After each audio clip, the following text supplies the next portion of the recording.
Ooh, okay.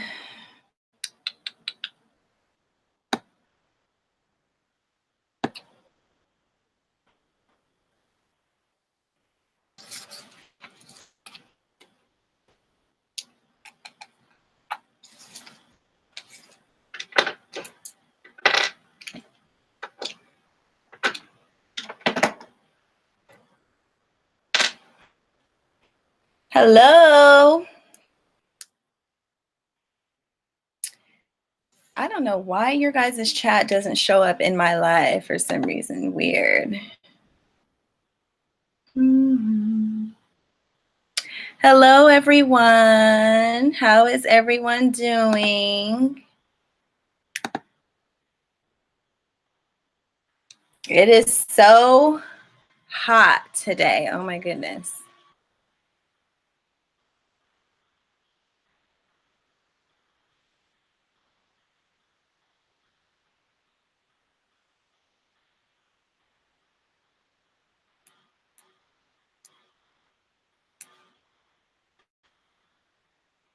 I am great. I'm wondering if there's a lag. Can you guys tell if there's a lag or not? My control system is saying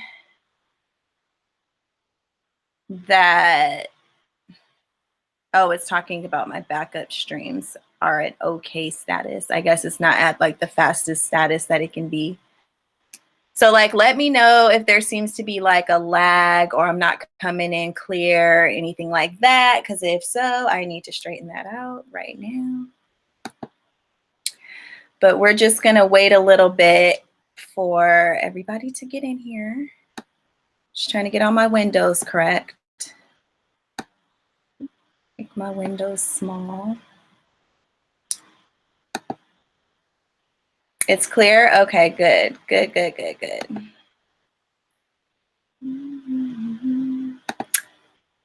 Okay, okay. Looking good.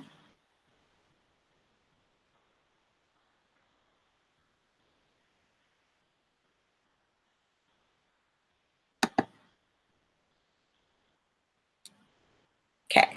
I'm just checking everything, guys. I'm just waiting for people to get in. Oh. I think that's somebody trying to call me that's actually in the class.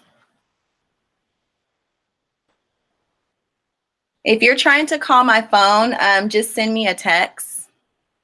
That'll be the best way to get in contact with me right now. Hello, hello. Hey, Z. How are you? Hey, hey, girl. You guys, I have an exciting presentation for you guys. If you guys weren't at any of my last two classes, this is going to be completely different because I have an actual presentation, visual presentation for you guys. So it's going to be interesting.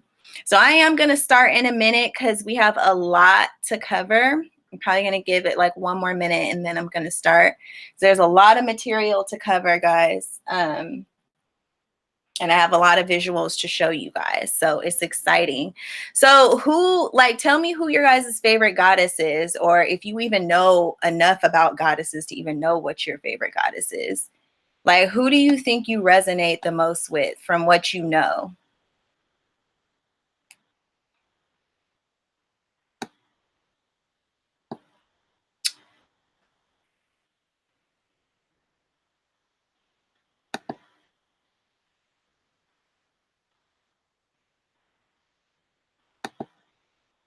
Kali, yes. We love Kali. That's Faye. Yeah, take your document out. You can probably refer to it. Oshun, yes, we're going to talk about Oshun today, honey. We're going to talk about Oshun. Yemenya and Oya, yes, definitely. All of them. I'm not sure, but I want to learn more. Okay, well, you came to the right place then. You came to the right place. Okay, so I'm just going to go ahead. Let me pull up the the information for you guys, the presentation. So you guys aren't going to be able to stare at my beautiful face the whole presentation, okay? You guys are going to be looking at slides. But after we talk about each goddess, I'm going to come back to you guys and we'll discuss, and then we'll go into the next slide, okay? So I'm going to bring this up. And also, can you guys let me know if, first of all, let me know if you guys can see this slide. First of all, it says, welcome to Goddess Archetypes class. Let me know if you can see it.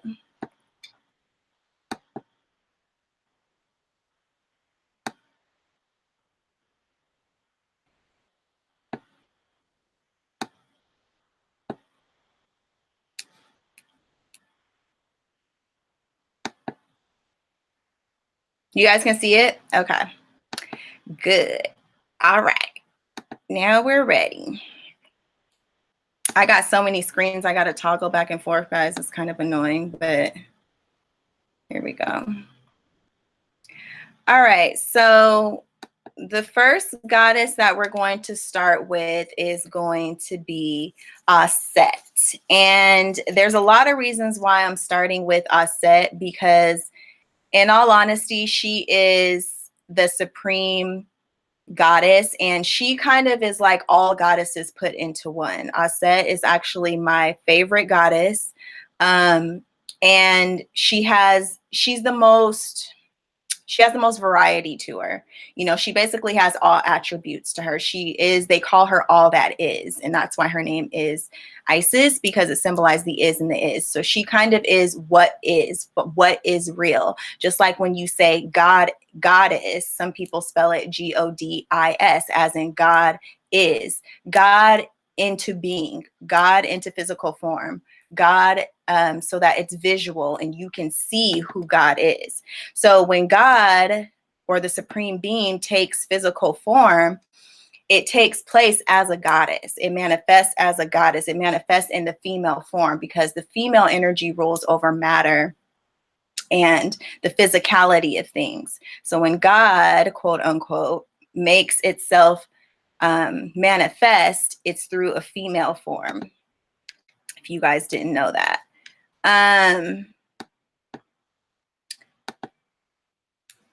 Okay. Sorry, guys. All right, so let's go ahead and talk about like some of the main attributes of Aset, Isis. I'll go back and forth between calling her these two titles. Her Kemetic name is Aset, and in other pantheons, like Greek pantheons, they call her Isis. That's more of her like commercialized name.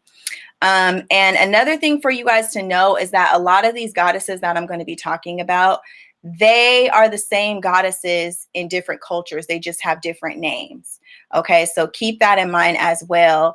If you don't identify with a particular cultural goddess, just know that it's the same energy. It's just different name under a different form, but the same energy. So she's an Egyptian matriarch, okay? So this is her being basically an Egyptian queen, okay? Looking at the mother status as it being a high status in life, which is how they viewed it back in ancient Kemet. Being a matriarch was like the highest office. She was the one that controlled the family, controlled the decisions in the family, and she was held with great respect within the Egyptian family or the Kemetic family. One of her titles is the throne. And this is very, very powerful, because this tells us that she actually is the source of royalty and the source of the power of the kings and queens. Okay. So Isis is not a woman that comes and sits on the throne. She is the actual throne that you sit on. Why is she the throne? Because she is the lap that the king or queen sits in, basically meaning that she's their mother. Okay, so she's the king or queen's mother. And her being the throne is her being the chair. Her being the chair is her baby or her child sitting on her lap. And so that child is enthroned as the king or the queen on her lap. When they come to sit on her lap, that's like you're being crowned or something by the queen in essence. So the fact that she is the throne, that just lets you know that Nobody's going to come into real divine rulership unless it's through her.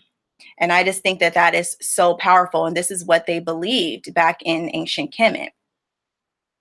Okay, so her lap was the seat in the throne.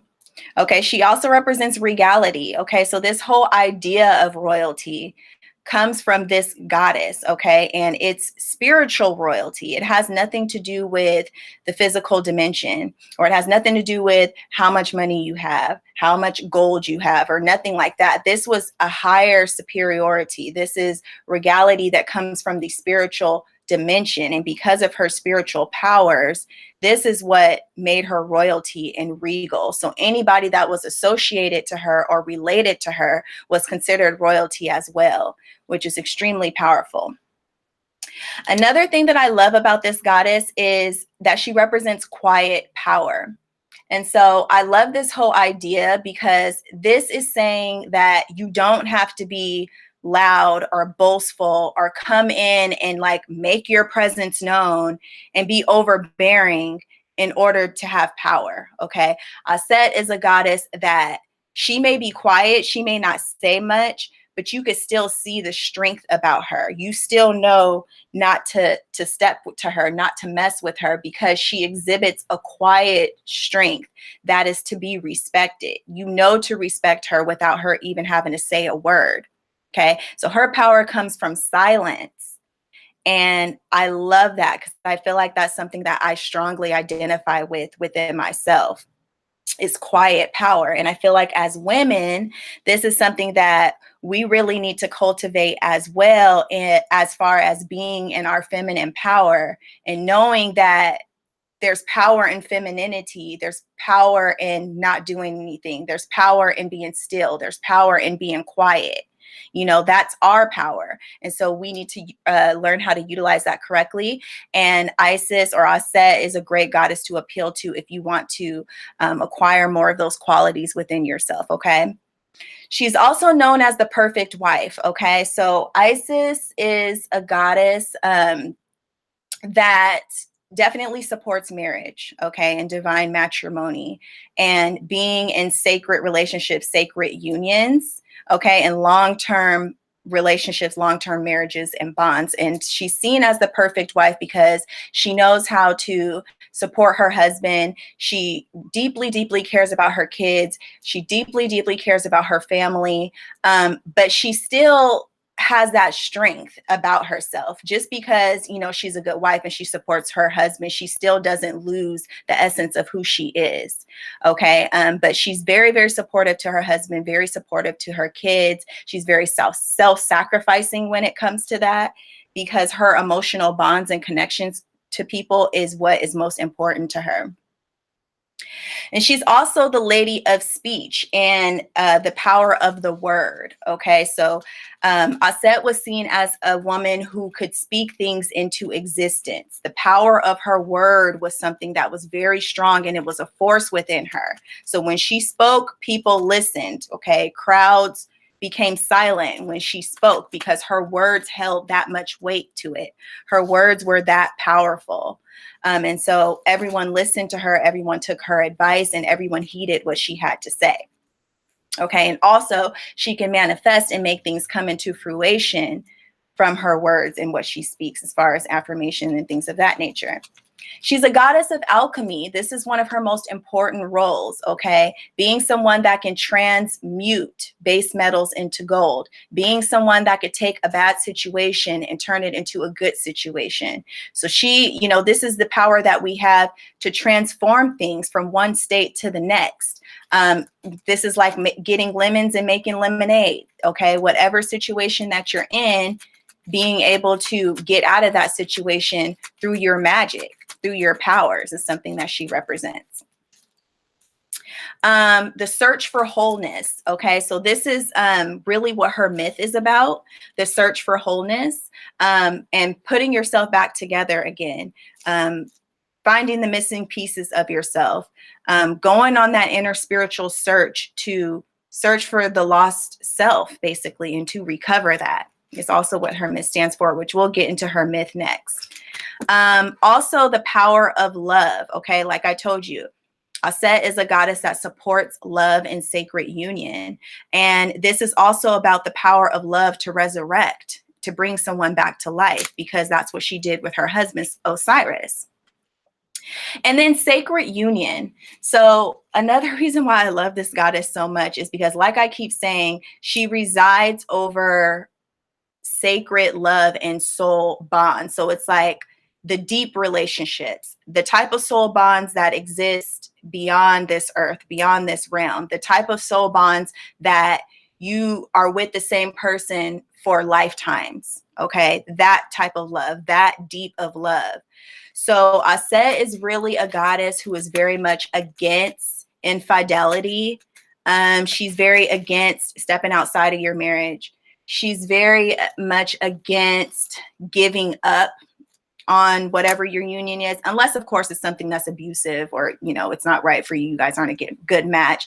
But I'm just saying, like, just the type of love, she supports a type of love that defies all odds, and really making a commitment to somebody and sticking with them to the completion of whatever it is that you guys are trying to complete together. Okay. Okay, let's move on. Do you guys have any questions about that so far, what I've said about her? Hi, Raven. Hi, Stephanie. I seen you guys said hi. I was talking. Okay. All right, so let's move on to her myth so we can talk about her story and what that means.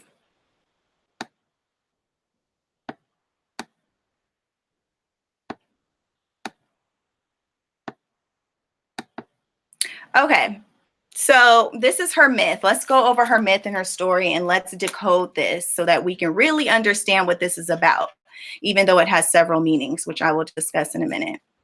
The story begins with Set sealing Osiris, which is her husband, in a coffin and throwing it into the Nile. This devastated Isis, so she searched for him and found the coffin inside a cedar tree. She brought Osiris back and mourned him. Set, which is her evil brother, found the body of Osiris and cut it into 14 pieces. Isis wept as she searched for the pieces, and her sister Nephthys heard her. Nephthys helped Isis find all 13 pieces, but a Nile creature ate the 14th piece. Thoth taught Isis a spell that allowed her to reassemble his body, and she used wax to replace the missing piece. The spell restored Osiris back to life for one night. He and Isis had intercourse and conceived the magical child, which is Horus. So this is a very popular myth. I'm sure you guys have heard this time and time again. It's very, very popular if you study, you know, ancient Kemetic culture. Now, with this myth, it's told in a bunch of different ways, and there are a lot of different meanings behind this myth, which I won't be able to break down every single meaning behind it because it's so complex. But I'm going to give you guys the gist of what this is talking about. So as far as her recovering the lost pieces of her husband that was murdered, let's talk about what her husband represents, okay? So her husband actually represents her masculine side, her masculine energy, okay, which she lost. So what does masculine energy represent? Masculine energy is our willpower, our creativity, our will to succeed, okay, our confidence, our self-confidence, okay, and it's our, it's kind of like the essence of who we are as far as us being alive as a spirit. Okay, so basically she lost her spirit in a lot of the sense when Osiris was killed. And so her going and searching for these missing pieces, what are these missing pieces? These missing pieces are the shattered parts of her soul, okay, that she lost. And she has to go on this long, perilous journey, and she's mourning the whole time, crying, because if you were to really research this goddess, they call her kind of like the widow and the mourning goddess. Like she's always crying and stuff like that, because her life is kind of filled with a lot of turmoil, which a lot of us women can relate to. especially with her, as far as just feeling like you've lost everything, feeling like you started out life and everything was in the palm of your hand, or your life had so much promise to it, but something happens into your life and basically you end up losing everything. Basically, you end up losing yourself. Okay, so what you have to go back and find is you have to go back and find your will to live. Okay, and a lot of this has to deal with masculine energy. Okay, because when we stay in feminine energy too long, feminine energy, you know, it's water energy. So it can drag us down a little bit. It can have us feeling over emotional. It can make us immovable. It can make us sulk, like just sulk in our pain and like not want to do anything about it. So what do we have to do? We have to get up and we have to pick ourselves up by our bootstraps, and we have to retrieve the lost part of ourselves. So this is talking about a spiritual journey that we have to go through within ourselves to put each piece back together again of our broken spirit. Okay, her sister Nephthys assists her with this because this is like supposed to be her sister. So this is telling you that other feminine counterparts or women in your life can help you through this journey as well, or your connection to other divine feminines can help you with this journey as well. But basically, she's able to put everything together except for the one piece. And the one piece that's missing, the 14th piece, just happens to be the phallus. Okay, Osiris's phallus. And that is the source of the seed or the spark of life, so that she can become impregnated. Okay, and because with her becoming impregnated, she's getting ready to give new life to herself. Basically, it's like she's getting ready to transform herself or transmute herself, go within herself to create herself anew, to be born again as this new child, this divine child that's Horus. It's like a rebirth. And so I know a lot of people miss that and don't look at this myth that way, but that's really what it's standing for. It's very, very esoteric. But I'm always talking about this hero's journey, and this is just another description of the hero's journey. Going to retrieve the lost piece of yourself, going back and finding where you became broken at, and gluing those pieces back together so that you can become whole again. Okay. So it's very, very deep, and I love that myth. Okay, so let's move on. Okay, so we're just going to talk about some of her symbols and sacred objects. Some of the things that represent her as far as the animal kingdom goes is the cow, the scorpion, and of course the snake. Okay, snakes are known for their wisdom. They're very secretive. They represent the divine feminine energy, basically. The Kundalini energy, also the third eye energy. They move in an S pattern, okay? And S is a symbol for wisdom. Also, the dove is something that represents Aset, and this is something you see in Christianity with the Virgin Mary, which the Virgin Mary is basically another version of her. Okay, they just changed her skin color, and changed the myth a little bit. But we all know that the myth of Osiris and Aset is basically the Christian myth. They just changed a few things about it. Okay, the hawk, okay, because the hawk can see things from a very high height, and it has a very wide view of things, okay, and it sees its prey from afar, and then it comes to attack. The Ankh, which is the symbol of life, okay, so she's the mother of life. She gives life to people, okay, that's what mothers do. And giving life to someone is more of a spiritual thing. Okay, speaking life into someone, giving someone life. You guys know those sayings that we say, oh, I just gave you life, or I'm not giving you no more life. Okay, that's one of those functions. The rattle, okay, so the rattle or the sistrum, which they called it back in ancient Kemet, was this instrument that you would shake. Well, basically, you guys know what a rattle is. An instrument that you would shake and it would ward off evil spirits. Okay, so if you guys are superstitious, you can go pick you up a rattle, because it's said that evil spirits don't like the sounds of rattles. Okay, so she's usually always seen with a rattle, which I think is interesting. Okay, a knot. And you guys may be wondering, what the heck is sacred about a knot? Yes, a knot was considered a sacred cosmic symbol back in the day, and it's supposed to symbolize the tying together of the universe, okay? Because the feminine energy is seen as the weaver of the universe, okay? And this also has to deal with the fashion industry and stuff like that, weaving things together, okay? And that was symbolized by the knot. And then also the third eye. Okay, of course, she's the queen of the third eye chakra. That's her thing. She has all-seeing sight. Some people call her the all-seeing eye. I forgot to put that there. And why is she all-seeing? Because of her intuition. She has very keen intuition. Some of her scents would be cedarwood, sandalwood, jasmine, and myrrh if you guys were looking to invoke her energy into your life. Her stone is the moonstone in the lapis lazuli. And the lapis lazuli is for the third eye, really bringing out your psychic ability. And the moonstone is, of course, to connect to the moon, okay? Because Aset is a moon goddess, okay? She's a mother goddess. And so she's related to the Cancerian zodiac sign, okay? Because, again, she is the moon. And that just goes to symbolize her nurturing energy, her maternal energy, her being a protector and a caretaker, okay? Okay, so let's move on. Okay.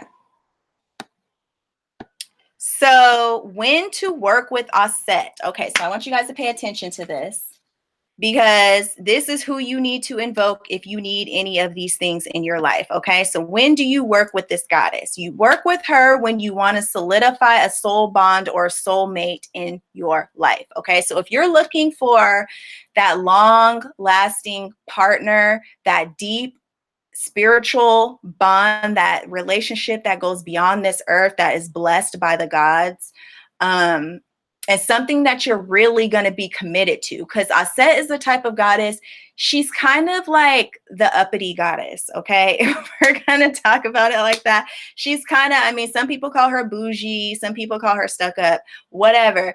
That's how she is, okay? So she's very selective about who she's even going to bless like that, because she doesn't like deal with people like that. She's very selective, and she needs to see that you're very committed. So if it's something that, if you want this type of love in your life, she will grant it to you, but you have to do a lot of work. You have to be really dedicated, and you have to work really hard on yourself spiritually. Like, you got to really spiritually cleanse. You got to really spiritually heal, and you got to work at it like a job. Like, if you really want a for real soulmate, you really want a for real husband, like not even just a husband, like somebody like an Isis and Osiris type of love. Okay. You have to work at it like it's your craft. Okay. You have to really prepare yourself.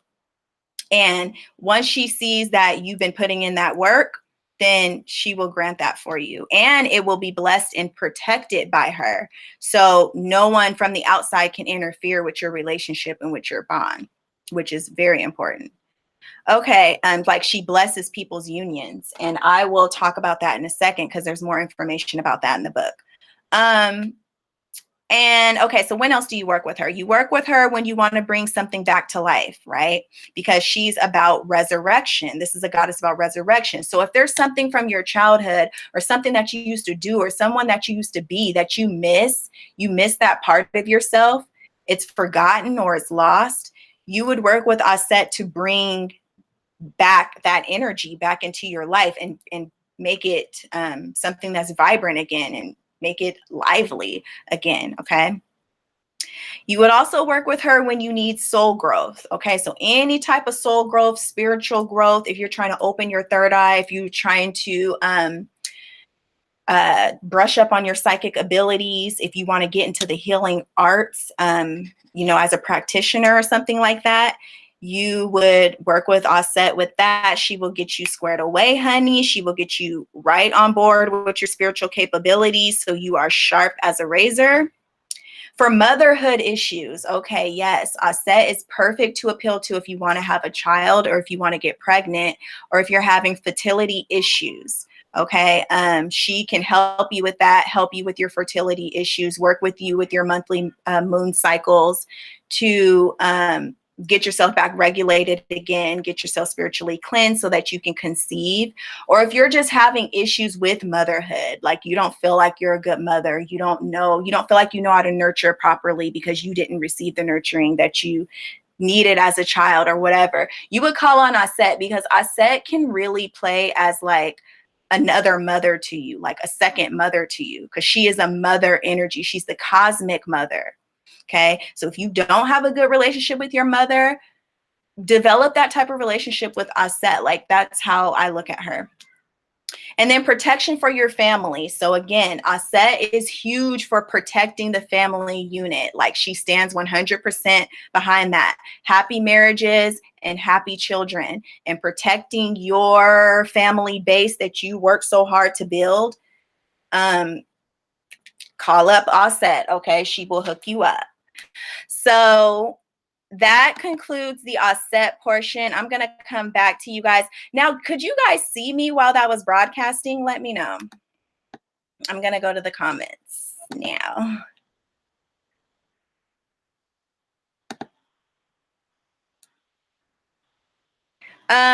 Masculine energy. Yeah, exactly.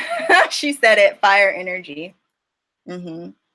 At their most highest, truest, purest form, masculine is fire, feminine is water.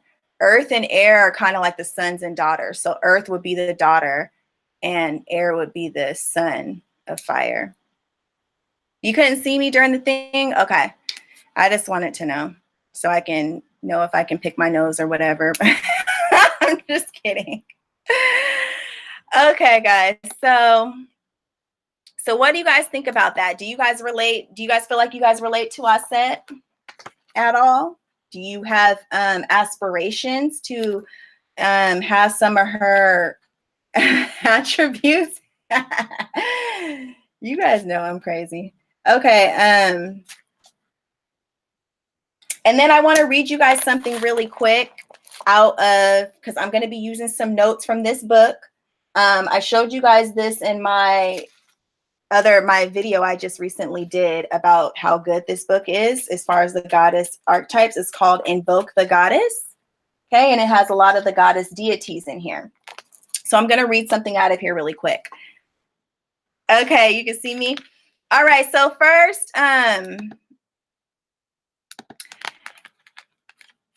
these are the two tarot cards that have to deal with Aset's energy. So first and foremost, you guys already know that she's the high priestess.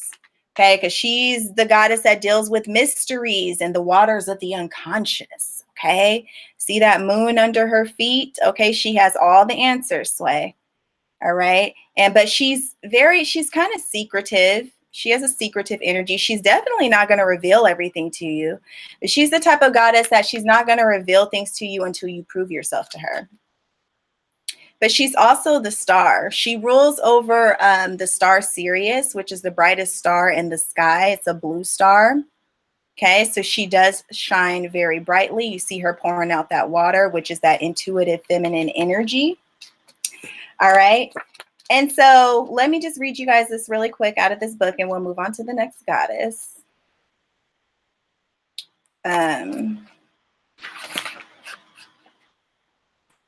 Okay. So it says, Isis was the obvious deity to whom to appeal in the cause of fidelity and the protection of the homestead. She is said to have devised marriage contracts and is protectoress of sacred love. It is through Isis that lovers are reunited in new incarnations, particularly those who have undergone a soul bonding ceremony in their previous lives together. She is the best goddess for whom to appeal in the cause of stable and spiritual love, as the exercise on finding one's ideal partner will indicate. She epitomizes feminine mystique and quiet power. She looks after her own and, in the habit of strong women, exhibits favoritism and disdain in a sometimes unpredictable manner. Her moods often go well beyond the logical. She's moody, okay? She's a Cancer. Isis' gifts do not come cheap. She will demand a sacrifice, and it will be something dear to her prospective devotee. Their social life, a beloved partner whose presence is not conducive to her plans, or simply one's complacency. Isis is as harsh as she is mysterious, but her rewards are indubitable. All right, guys. So like I said, she's going to be the goddess that's going to demand the most from you, but also she's going to give you the biggest rewards. Okay, so that's how she operates. But for the ones out there looking for, like I said, spiritual love, sacred love, spiritual marriage, that's who you need to go to. Okay, so let me read the comments. Apparently I have the fixed, does it say state of Isis on my, oh, you have the star of Isis on your ascendant? It's serious. What's your ascendant though? Your ascendant would have to be in Cancer. Well, no, it wouldn't be in Cancer. What constellation is that? I can get back to you. I can email it to you. Yeah, she chose me a few years ago for initiation. Okay, yes, boo. I've been initiated under her as well. Okay. There's a bug. Okay, guys, let's move on to the next. Let's move on to the next goddess. Okay. Let me share my screen again. All right, so moving on. All right. So now we're getting to the destroyer goddess. Okay. Now I did make distinctions between the destroyer goddess and the warrior goddess, because the destroyer goddess and the warrior goddess are not the same goddess, are not the same energies. They're similar in energies, but they're not the same. Destroyer goddess is a more mature energy. Then it's like a more mature warrior energy, kind of. And the warrior goddess is more of like a younger feminine energy. Okay. So let's talk about Miss Kali Ma. She's very, very popular. One of you guys said it's your favorite goddess. She's a lot of people's favorite goddess. So Kali is a triple goddess, okay? A lot of people do just look at her as a goddess of destruction or a goddess of death or just as a destroyer goddess, but she's actually a triple goddess. She's a mother goddess as well. And a lot of people are surprised by that because they're like, how is she mothering? But she is. She's like the strict mother. So it's almost like if you take Aset is like the nurturing mother, and Kali is like the strict mother, you know, the black mother. So she is a triple goddess. So she's a creator, sustainer, and destroyer. Okay. So whenever you see triple goddess, creator, sustainer, destroyer. Okay. The triple goddess was the original Trinity, you guys. Okay. A lot of you guys probably know that, but some of you guys don't know that. The triple goddess was the original Trinity. Okay. Kali is known as the black one. So she's black. She's the black of night. But what does that also mean? That also means that she is the unknown, the unfathomable. You can't define her because you don't know her. You can't see her. And so her darkness is what is terrifying to people because they don't have any way to control her. She's the one controlling you because she can see you, but you can't see her. Okay. And she's a mystery. She's a crone, okay, a crone goddess. So crone goddesses are older goddesses. They're elder goddesses, okay? These are the goddesses that go back to the beginning of time. And this is, like I said, an older, more mature energy, a wise energy that has seen it all, done it all, isn't surprised by anything, isn't frightened by anything, isn't taken back by anything. Nothing surprises a crone goddess. She's seen it all. She's a protector. Okay. So Kali is definitely who you want to appeal to when you need protection in any sort of way, or if you're just feeling afraid or if you're just feeling weak. She's very, very strong for providing protection. And she's also the killer of the ego. Okay. So when people see these monstrous pictures of Kali, people immediately get very turned off. They think it's evil. They think it's demonic. But actually, people are not paying attention to what exactly is Kali killing? What exactly is Kali murdering? And this is the most interesting part. My favorite part about this goddess is she's the killer of the ego. Okay. She's the killer of falsity. Anything that is not of you, that's what she kills in you. That's what she destroys in you. She destroys your false reality. So to your ego, she seems very evil. Why? Because she comes and takes away these things that you feel are so dear to you and so important to you. When really these things are holding you back. When really these things are in your way. When really these things are toxic. Okay? So Kali never takes away anything that is important and essential to you. She only takes away what is no longer serving you. Okay, so what else does she represent? She represents the death and rebirth process. Okay, so dying to the old to be reborn into the new. That's pretty self-explanatory. She also represents letting go. Okay, so Kali is definitely who you want to appeal to if you are having a hard time letting go of old stale energy. If you're having problems letting go of that bad relationship, if you're having problems letting go of that old stale job that's draining your energy, stuff like that. If you're, if you can't let go of that best friend who's been backstabbing you for years. Okay, Kali is the energy that you want to appeal to or meditate on. And she will give you so much strength to let go of people and situations. She also represents transformation, okay? Being able to surrender to the death and rebirth process to be born anew in this darkness, the dark womb of the dark matter.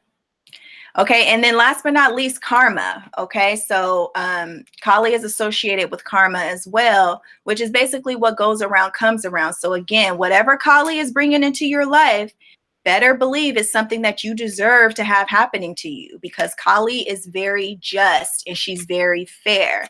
She's not going to come into your life destroying things unless it was warranted. Okay, so be careful about the energy that you're putting out, because you will get it back with a vengeance.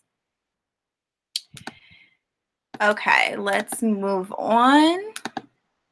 Let's talk about her myth. Okay, so let's read this. Okay. Kali Ma wears a garland of skulls and a skirt of dismembered arms because the ego arises out of identification with the body. The garlands are trophies worn by her to symbolize liberating her children from attachment. She holds a sword and a freshly severed head. This symbolizes the demons of men she has slayed in the name of justice. Her black skin represents the quantum womb from which all creation arises and dissolves. She is standing on top of the god Shiva, who has white skin and a blissful and content look on his face. He is being, bliss, and pure awareness, and she is form, eternally supporting him. Okay, so this has a lot of different symbolisms in it, which I'm going to break down. So this isn't really a myth, really. This is more so just talking about the different aspects of her and the symbolism behind it. Her myth, honestly, is very, very simple. It's basically Kali manifests as the wrath of the gods, basically. So, the myth was the gods were in a battle with these demonic entities, and they were getting beat by these demonic entities. They couldn't kill them. They couldn't kill them off. They couldn't fight hard enough. And so, in Brahma, who is supposed to be like the supreme god, in his last attempt to try to win the quote unquote war, he let out this wrathful, I think it was like a scream, and then Kali proceeded from his mouth, and then she came and she defeated all of his opponents and all of the demons, and that's how that happened. Okay, so getting back to her whole appearance and everything, let's talk about this. So she has the skulls and the dismembered arms and stuff like that as her belt. Okay, basically telling you, I'm wearing your body. Like, that's how much you don't mean to me. That's how unimportant this flesh and this body is. I can wear your arms as my skirt. I can carry around, I can flop around your severed head like it's nothing. Why? Because she's trying to get you just from that symbolism. And that just goes to show you how powerful symbolism is and how much information can be conveyed to you through one symbol. Okay. So she's basically trying to get you through this symbolism to disidentify from your body. She lets you know exactly how unimportant the body is. She's basically letting you know, look, this comes and goes. This is going to die one day. This is going to dissolve back into me, essentially, which is the eternal darkness that is the womb. So she's just trying to get you to disattach from the form, okay, that people are so attached to. So it says the garlands are trophies worn by her to symbolize liberating her children from attachment. She holds a sword and a freshly severed head. This symbolizes the demons of men she has slayed in the name of justice. So that's another thing. It's like people talk about Kali as just being this wrathful goddess who's just going around killing everybody. But no, she's killing the people that are doing wrong. She kills in the name of justice. She kills in the name of balance, to balance out the universe. Okay, to get out those checks and balances of karma that needs to be restored. So Kali only fights in the name of good. Okay, and in the name of fighting for the equality of the universe. So she's really on your side instead of being against you. The only way she's against you is she's against your ego, but she's for your spirit. Always remember that. Okay, and this even connects back to women that, you know, the women that are feisty, or the women, you know, that people just look at as being bitches and stuff like that. Really, it's most of the time, it's your ego that doesn't like what this woman is presenting to you. Basically, she's holding up a mirror to you. She's killing your ego. She's not killing your spirit. So just remember that. Okay, it says her black skin represents the quantum womb from which all creation arises and dissolves. So this is telling you that she is eternal. Okay, while life continues to happen, okay, within her womb, she stays the same. She stays permanent. Okay, so there is something about Kali that you can connect to, this deep blackness that doesn't have to be anything, that doesn't have to be anyone, yet it is superior to all. And yet it has no ego. It doesn't identify with anything. It's something that's very, very liberating, if you want to think of it that way. And then she's standing on top of this god Shiva, who's supposed to be her consort, who is a male god. And even though she's standing on top of him, she has her foot on him. And you would think that she would be hurting him or something like that, or he'd be trying to get up from having her, from her foot being on him. But he's actually at peace. He is in peace sitting there. Okay, why? Because he is surrendering to her. He's surrendering to the Dark Mother and what she wants him to do. His ego may fight against her, but his spirit knows that that's what he needs. Okay, so that's why he is at peace with her standing on top of him and punishing him and laying down the rules for him. He knows that his spirit needs it. So he surrenders to her rulership. Okay, that's a very powerful symbol. Okay.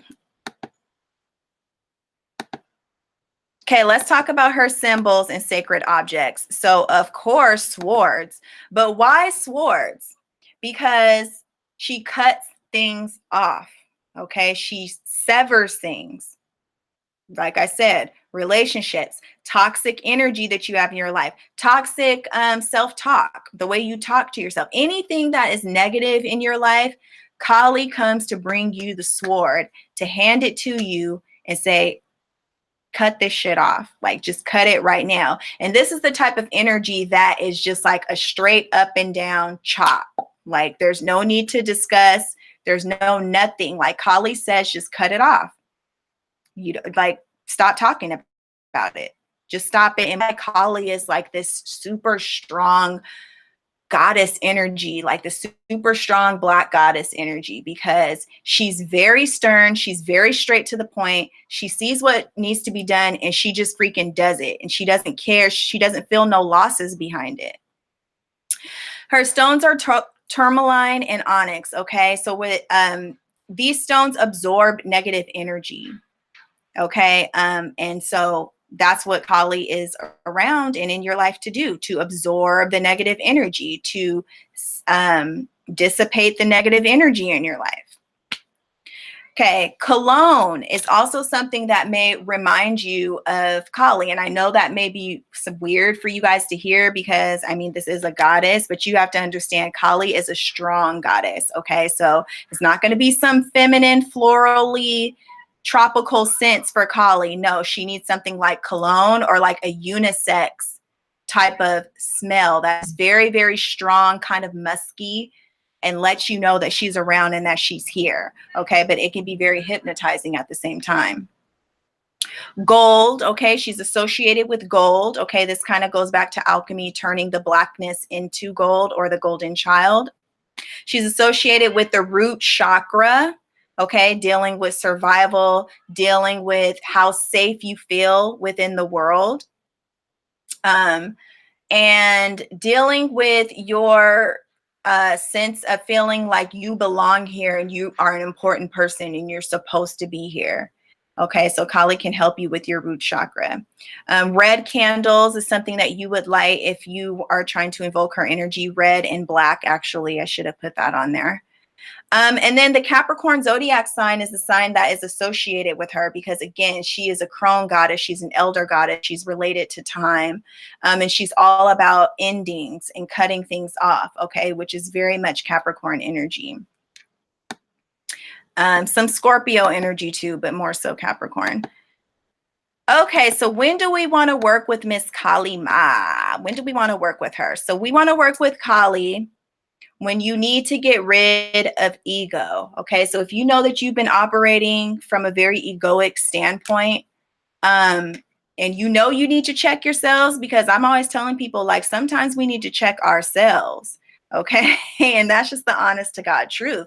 And when you come to that point, that's when you know that you've really reached growth in your life. When you start checking your own self and gathering yourself and getting your own self together, that's when you know that you have grown spiritually, okay? When you need to leave an unhealthy relationship or relationships with people, these can be romantic, friendship, family members, whatever. When you need to find the strength to cut off toxic bonds, you would talk to Miss Kali Ma. Because Kali is going to ensure within you that you are doing the right thing and help you not to have doubt about what it is that you're doing, because she makes you have a very strong conviction. It's just like, no, like, I'm not going to put up with this. It's like the energy of just being fed up and just being tired of stuff and just being like, I'm not going to take this anymore. Like, I'm not doing this no more. It's just no, you know what I mean? So this leads into the next one, to enforce boundaries in your life. So when you need healthy boundaries, you need to tap into Kali Ma. She has the strongest boundaries that you can imagine. Her boundaries are so strong, people don't even approach her energy with the BS. They know, like, she's the type of woman that people know better. Like, people already know how she gets down. So it's like people don't even step to her with BS anymore because they already know that they're not going to get that far with her. So when you need to defend yourself, definitely step into Kali Ma energy for sure. Letting go of past trauma. So working with that dark energy, okay, and trying to transmute old hurts, old pains, childhood wounds and things. It's something good to work with Kali because she's very healing with that. Again, she makes you feel comfortable in knowing that you can let go of stuff. And then stopping past patterns. So again, this is like that sword energy, that cutting off energy, okay? Those toxic patterns that you have within yourself and your toxic relationship with yourself, and things that you need to stop doing. So she is very good for that. So get in tune with Kali if you need any of those things. And then we're going to go ahead and take a look at her tarot cards. So I'm back. All right, guys. So the two tarot cards that I have for Kali, I know these both seem like really dark cards, but honestly, they're not actually. They can actually be very helpful in your life. I like both of these cards. The death card is, of course, it doesn't just mean physical death. Okay, that's not what it means. It usually means transformation.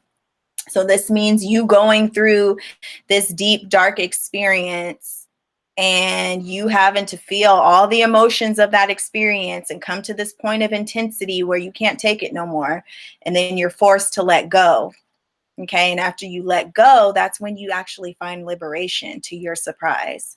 Okay. And that's what Kali is here to do. She's a liberator. She liberates you from that stuff by having you face your fears. And then the Tower card. Okay. So this is that energy of just like abrupt things happening to you out of nowhere, destruction happening to you out of nowhere. But this destruction that happens is almost always something that needed to happen. Okay, then maybe you were pushing it away, maybe you were running away from it. And so Kali is like the energy that comes in and just takes things away from you or causes this destruction or this chaos in your life, but it's actually something that needed to happen anyway. Okay. So I'm just going to check the chat really quick.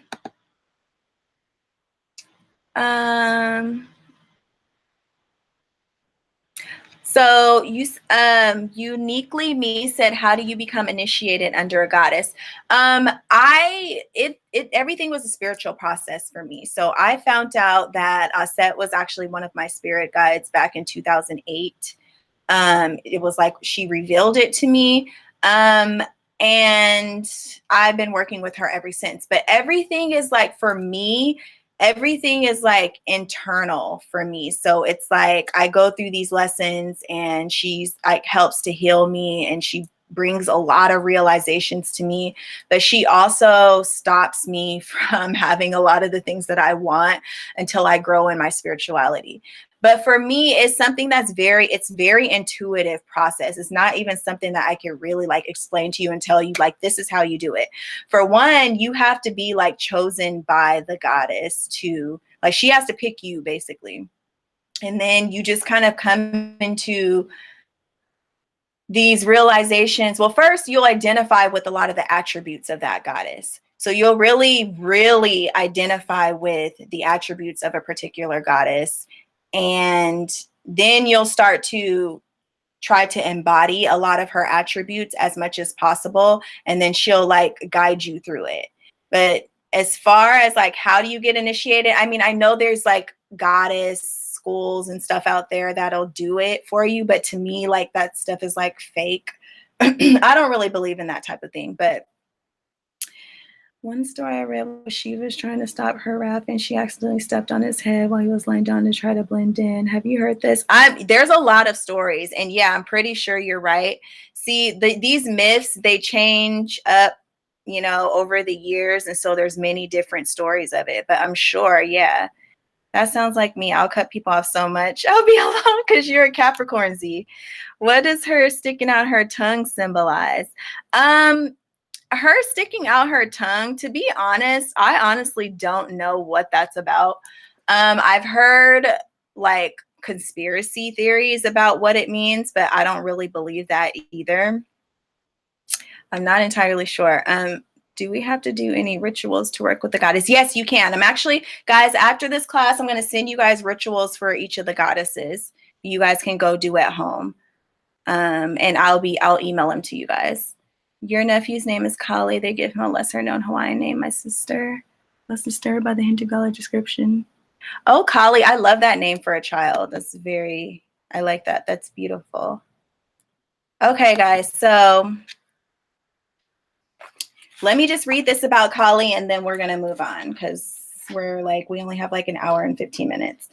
Okay. So it says Kali's philosophy encourages a certain liberating fanaticism. Kali says, face the fear and do it anyway. She encourages her devotees to combat their demons by bringing them into the light of conscious recognition. In giving reference to the fear, she challenges complacency by exhibiting destruction as a part of cosmic order. She helps us overcome the fear itself. There is much benefit to be gained from this apparent monstrous divinity. She is anti-ego. That is, she is against the precautiousness of the ego. Approaching her is always a risk, and she will respond with a challenge. Okay, so Kali is a challenging goddess to work with, guys. I know I said Aset was challenging, but Aset is more like stuck up, like I said. She's very selective. Let me not say stuck up. She's selective in who she works with. But Kali, like Kali's just one of those, like, you guys know so many women like her. Like, she's just straight to the damn point. Like, you gonna come to her, she's gonna be like, what the hell you want? Like, you know, she and she's not impressed that easily. So you gotta have your shit together. So she can aid in terminating cycles of abuse and victim mentality with that of self-preservation, and by transforming what seems to be negative into a radiant strength. And this definitely is Capricorn energy for sure. Like taking your, taking your obstacles, taking your challenges, taking your weaknesses and turning it into strength. Okay, so let's go ahead and move on. Let me put you guys back on here. Hold on.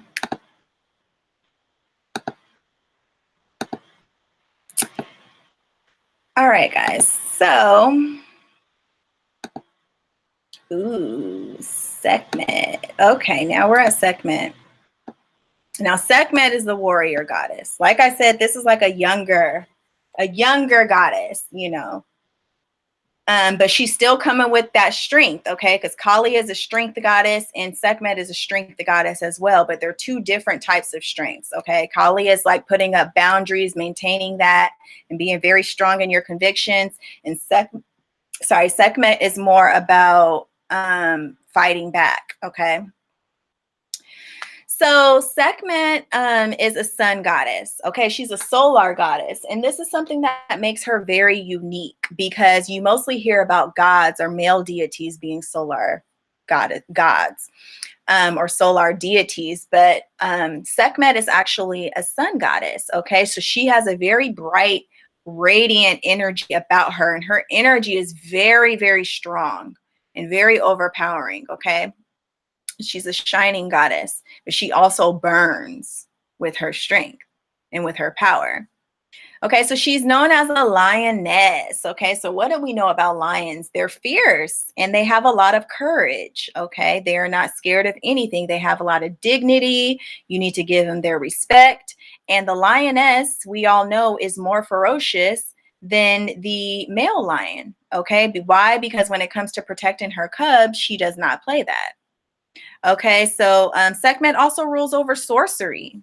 Okay, and sorcery is basically using your magic to get ahead.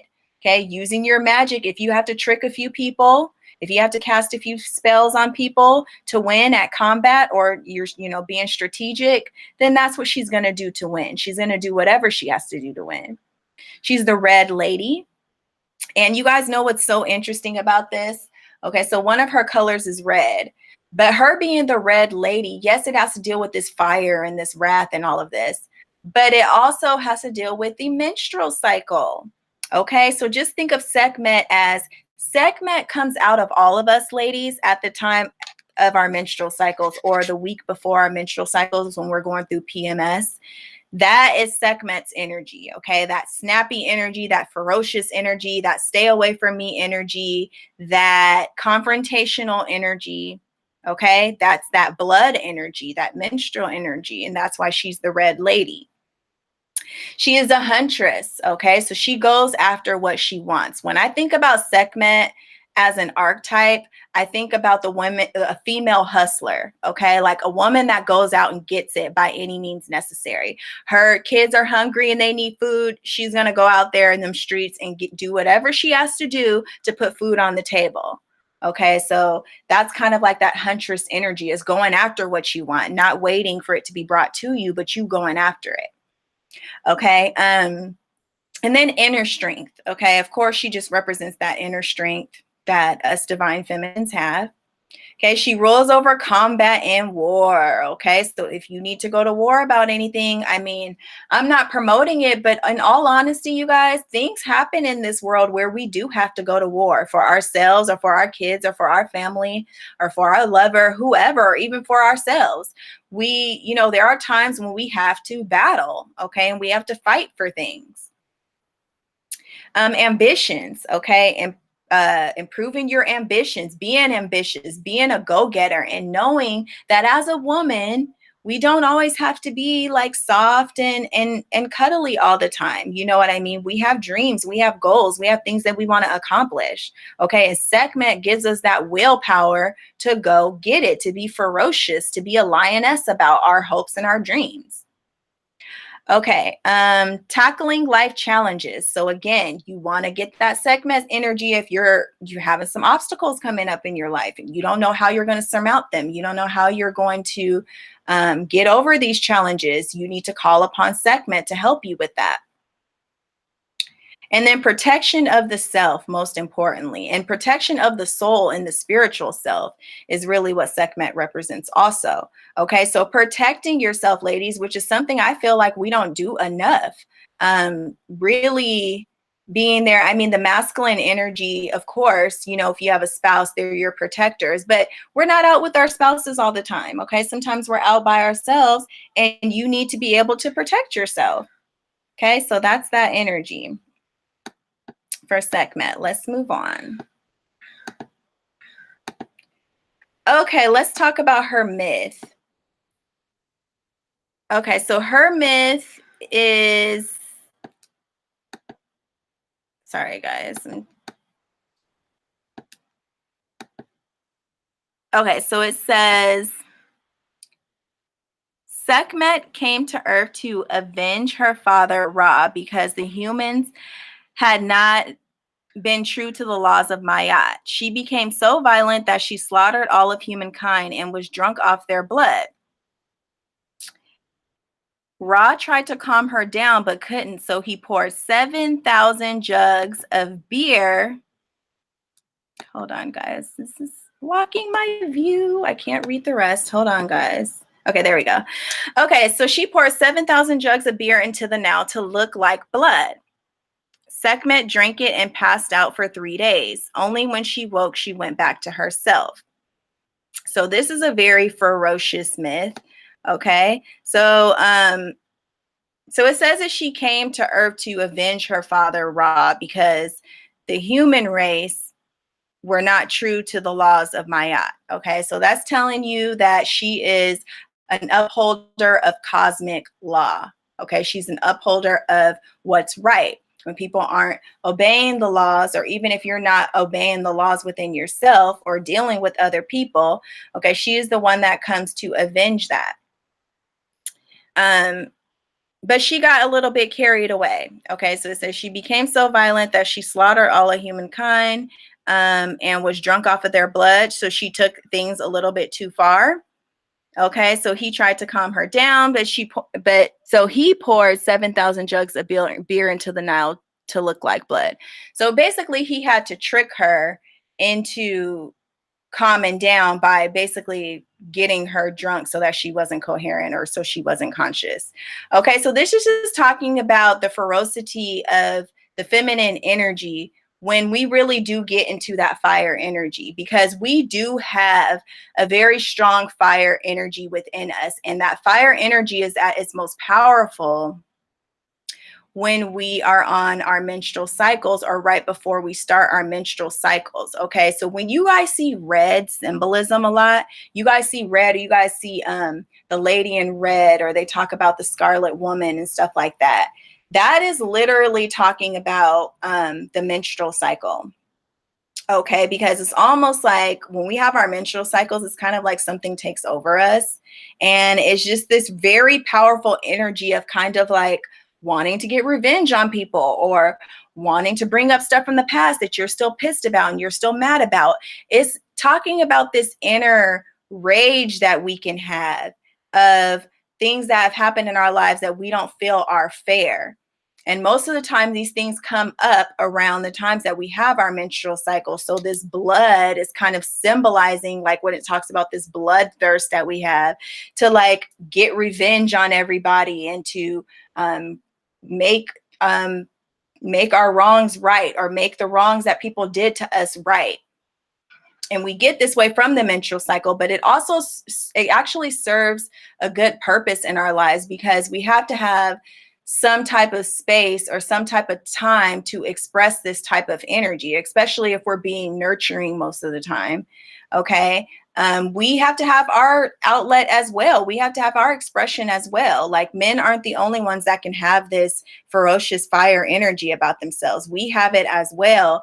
But when we have it, it can be even more scarier, even more powerful than even a man's fire energy.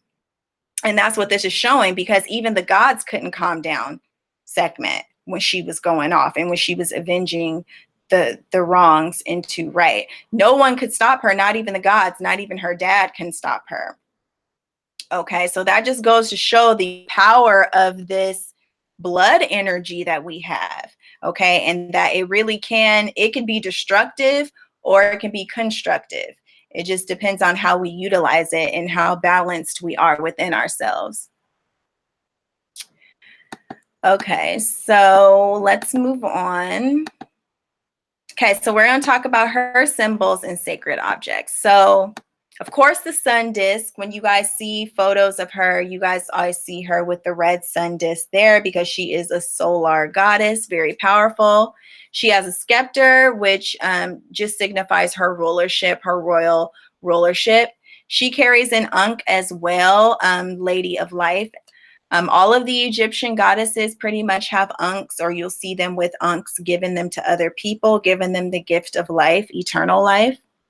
Okay, she rules over all felines. Okay, and felines are very wise. There's a lot of videos on YouTube that talk about cats being the smartest animals on the planet, or like the most mystical or most spiritual animals on the planet. Cat energy is very spiritual, and that's why cat energy represents feminine energy. And I'm sure you guys have probably heard back in Kemet, they used to embalm their cats. Like, that's how important their cats were to them. They would embalm them, okay, and have them buried next to them. And they said cats were basically treated like royalty because of their connection to the spiritual dimension. So her stone would be tiger's eye. Her colors are red, yellow, gold, and orange. Okay, so very vibrant colors, colors that make you come alive, colors that make you feel very spirited, colors that make you feel like doing things, getting work done, being active. Okay, she rules over the solar plexus, okay, which is kind of like the seat of our power, our confidence, and that solar energy. And then, of course, she rules over the Leo zodiac. Okay, so all my Leo ladies out there, this would be your goddess. Just showing that solar power. Okay, so let's talk about when to work with her. Okay, so when you need to work with Sekhmet. You need to work with her when you need to win a battle. Okay, so Sekhmet would be very good for, say you have a court case or something like that coming up, and you really, need to come up with some good points to have in that courtroom. You really need to put a lot of willpower and energy behind this, because this is something that you really need to overcome, something that you really need to win, just as an example. So any type of battles that you're going through, you would invoke her energy. When you need willpower, okay? So even if you're just feeling like sluggish, or you're just feeling very tired, or you're just feeling unmotivated in general, okay? You can definitely work with Sekhmet to give you more willpower. Maybe she will promote you to work out, do some yoga, get your body moving, get your energy moving, okay? Because Sekhmet is a very energetic goddess. She's always on the go. She's always on the run. She has ample stores of energy. If you're lacking in confidence, obviously, okay, so she, that's that Leo energy, being able to stand out, being able to feel comfortable in the spotlight, being comfortable being seen. Even though Sekhmet's energy isn't like that type of energy where, oh, she wants to be seen by everybody. It's not about that. Sekhmet is more about courage and strength and the strength of the heart, and just to not let anybody defeat you, not let anybody overcome you. When you need protection, okay, obviously when you need protection, you're going to holler at Sekhmet because she is very skilled in combat. She's very strategic and she's very sharp. Okay. When you need to be competitive, okay, whether it's healthy, fun competitiveness, or you're really trying to be competitive or compete with someone, you would call upon Sekhmet for that. She can really make you feel like you got it going on in all aspects.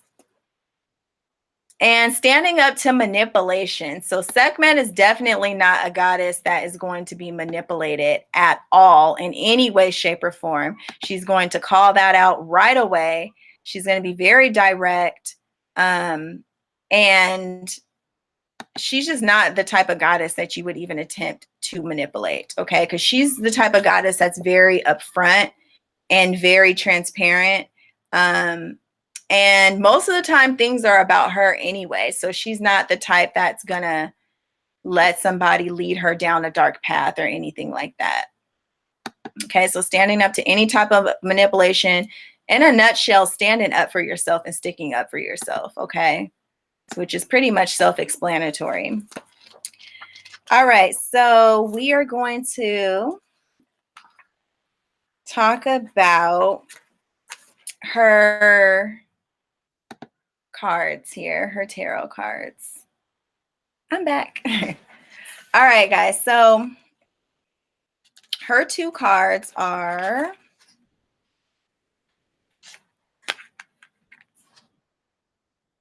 we have the Strength card and the Sun card. Okay. So the Strength card for sure, this is her central card right here, the most important card for her. And look at how she's taming that inner beast.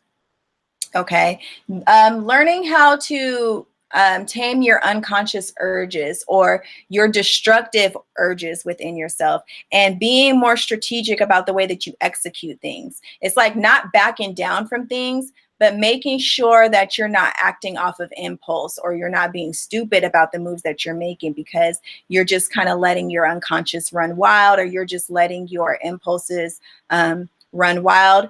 You got to be very strategic about what it is that you're doing. And you're fighting the battle mentally just as much as you are on a physical level. So you have to be smart about it, because Sekhmet rolls over intelligence as well, which we're going to talk a little bit more about that so you can more so understand this card with her. And then also, of course, just the Sun energy. Okay, so this is vitality. Okay, so that inner vitality that you have and bringing things back to life. Okay, so let me just read this excerpt out of this book, and then I'll go to the box for any questions. Okay, so it says, this lioness-headed deity depicts the qualities of protection, healing, grace, and keen intelligence. Her sharp senses are especially honed to detect any threat to her own.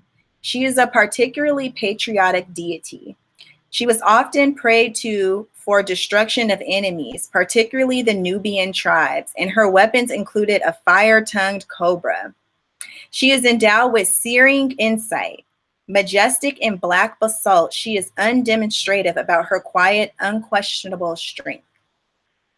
Because of her fluidity and perfect attunement to the animal kingdoms, coupled with her high intelligence, Sekhmet is a suitable shamanic totem. She can be approached as an aid to powers of insight, empathy, and camouflage. Okay, so when it comes to the battlefield, you're not messing with her in any way. Why? Because she's smart. Okay, she's intelligent. She doesn't do anything. She doesn't make moves unless it's for a real reason, unless it's something that she strategized in her head before, and she already knows what you're going to do before you do it.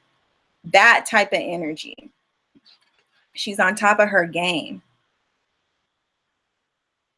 Okay, it says Sekhmet's alertness is another quality relevant to magical endeavor. She never daydreams or misses a trick.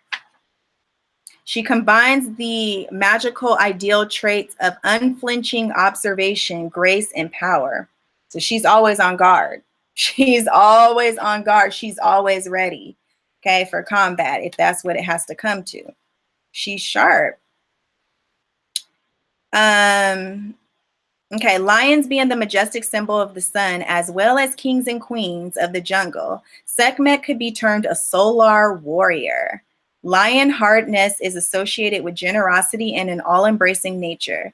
But Sekhmet being female is discriminating in her favor. She does not lack generosity, but is no pushover. Needless to say, she evinces the usual feline traits of arrogant courage coupled with cunning. Okay, Sekhmet. Well, I don't want to mess with you. That's for sure. I need to, you know what? I'm going to start working with her more because after reading that, I need her energy in my life. I honestly do. Okay. Are you able to see the goddesses when you communicate with them during rituals? No. They do say, you know what? I'm going to do, since you guys have questions about that, I'll probably do, like, because I can't go all into it on here because we're on a time limit, but I will do a video about my relationship to Aset and like her being my spirit guide and like my whole thing behind that so you guys can understand it. But it's not what you guys are thinking. Like, and this is why I want to really put out a video because I don't work with like spirits or like third party situations, like, or stuff like that. I don't even do like rituals like that, but I'll explain it to you guys in a video because it'll take me too long to do here. They do say hell hath no fury like a woman scorned. Okay, yes, like Sekhmet kind of is that woman scorned energy for sure. That ferocious energy is not to be played with. All right, guys, so let's move on. We're going to move on to who's next? Oshun? Yeah, Oshun's next. You guys have been waiting for that. All right, let's talk about Oshun. All right. Okay.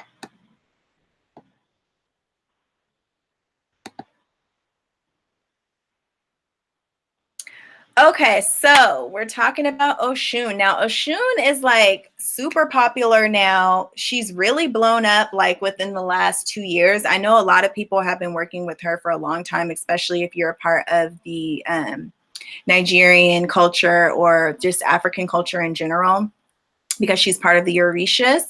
But I feel like when Beyonce did her like public performance in the yellow and stuff like that, a lot of people on the mainstream started to find out about Oshun. And I feel like she's gotten like way more popular since then.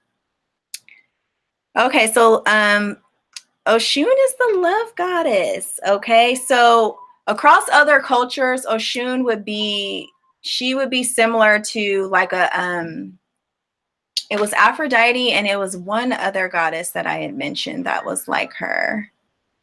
And even she's related to Aset too, a lot of the times. And then there was one other one, I forgot. Oh yeah, and Nana from the Sumerian pantheon as well, very similar to that. Okay, so she's a love goddess, but she's also a goddess of the waters, okay, the sweet waters in particular. Okay, so we're dealing with water energy, so we're dealing with that feminine source again. Okay, so she's a healer, obviously. Okay, Oshun, which sounds just like ocean. Okay, so that just should let you know in and of itself that she is a healing energy, a very healing. It's almost like a fresh, like imagine yourself on the beach in Cancun or something, and you're just laying, or somewhere with white sand and clear water, okay? And you're just sitting on shore, and the water just comes, and it's warm, mind you, comes and just washes over your entire body, and then just, you know, the waves go back into the ocean. a purifying essence, a purifying energy, feeling renewed, feeling rebirth, like feeling refreshed, like a breath of fresh air. That's what Oshun's energy is like. So her energy is so calming and it's so healing. Okay, so a lot of us need this energy in our life. Okay, she's called the mother of orphans. Okay, so she could be the mother of the less fortunate. Because she is a healer, she attracts people to her that need healing, which a lot of us can relate to. I know that I definitely attract people into my life that need healing. And so she definitely is someone that roots for the underdog and protects the underdog, which is something I love about her. She's the queen of sensuality. Yes. So if you want to get back in tune with your sensuality, your goddess energy, this natural flow, this natural rhythm of life, is something that she definitely represents, the beauty of life. She's the ruler of the sweet waters. Okay. The sweet waters. And that's something that's very important. Because we're dealing with the divine essence of the feminine energy. Sweet water suggests that it's something that you can drink. Okay, she's the bringer of culture. Okay, so all things having to deal with the arts, music, dance, all those things that we do for fun, that we do to celebrate life, is something that Oshun rules over. Okay, so she's about having a good time. She's about celebrating, about feeling fulfilled, about having everything that you want, everything that you desire, and celebrating that with people that you love, bringing people together from all backgrounds for a common cause, okay, for a higher purpose. Bringer of culture. And then, of course, she's the goddess of music, okay, because water is actually associated with music, because when you deal with the waves and vibrations, I mean, come on, when you throw a little rock into the water, you see how it spans out into a vibe, a vibration. Okay, so it's associated with music, rhythm, the flow.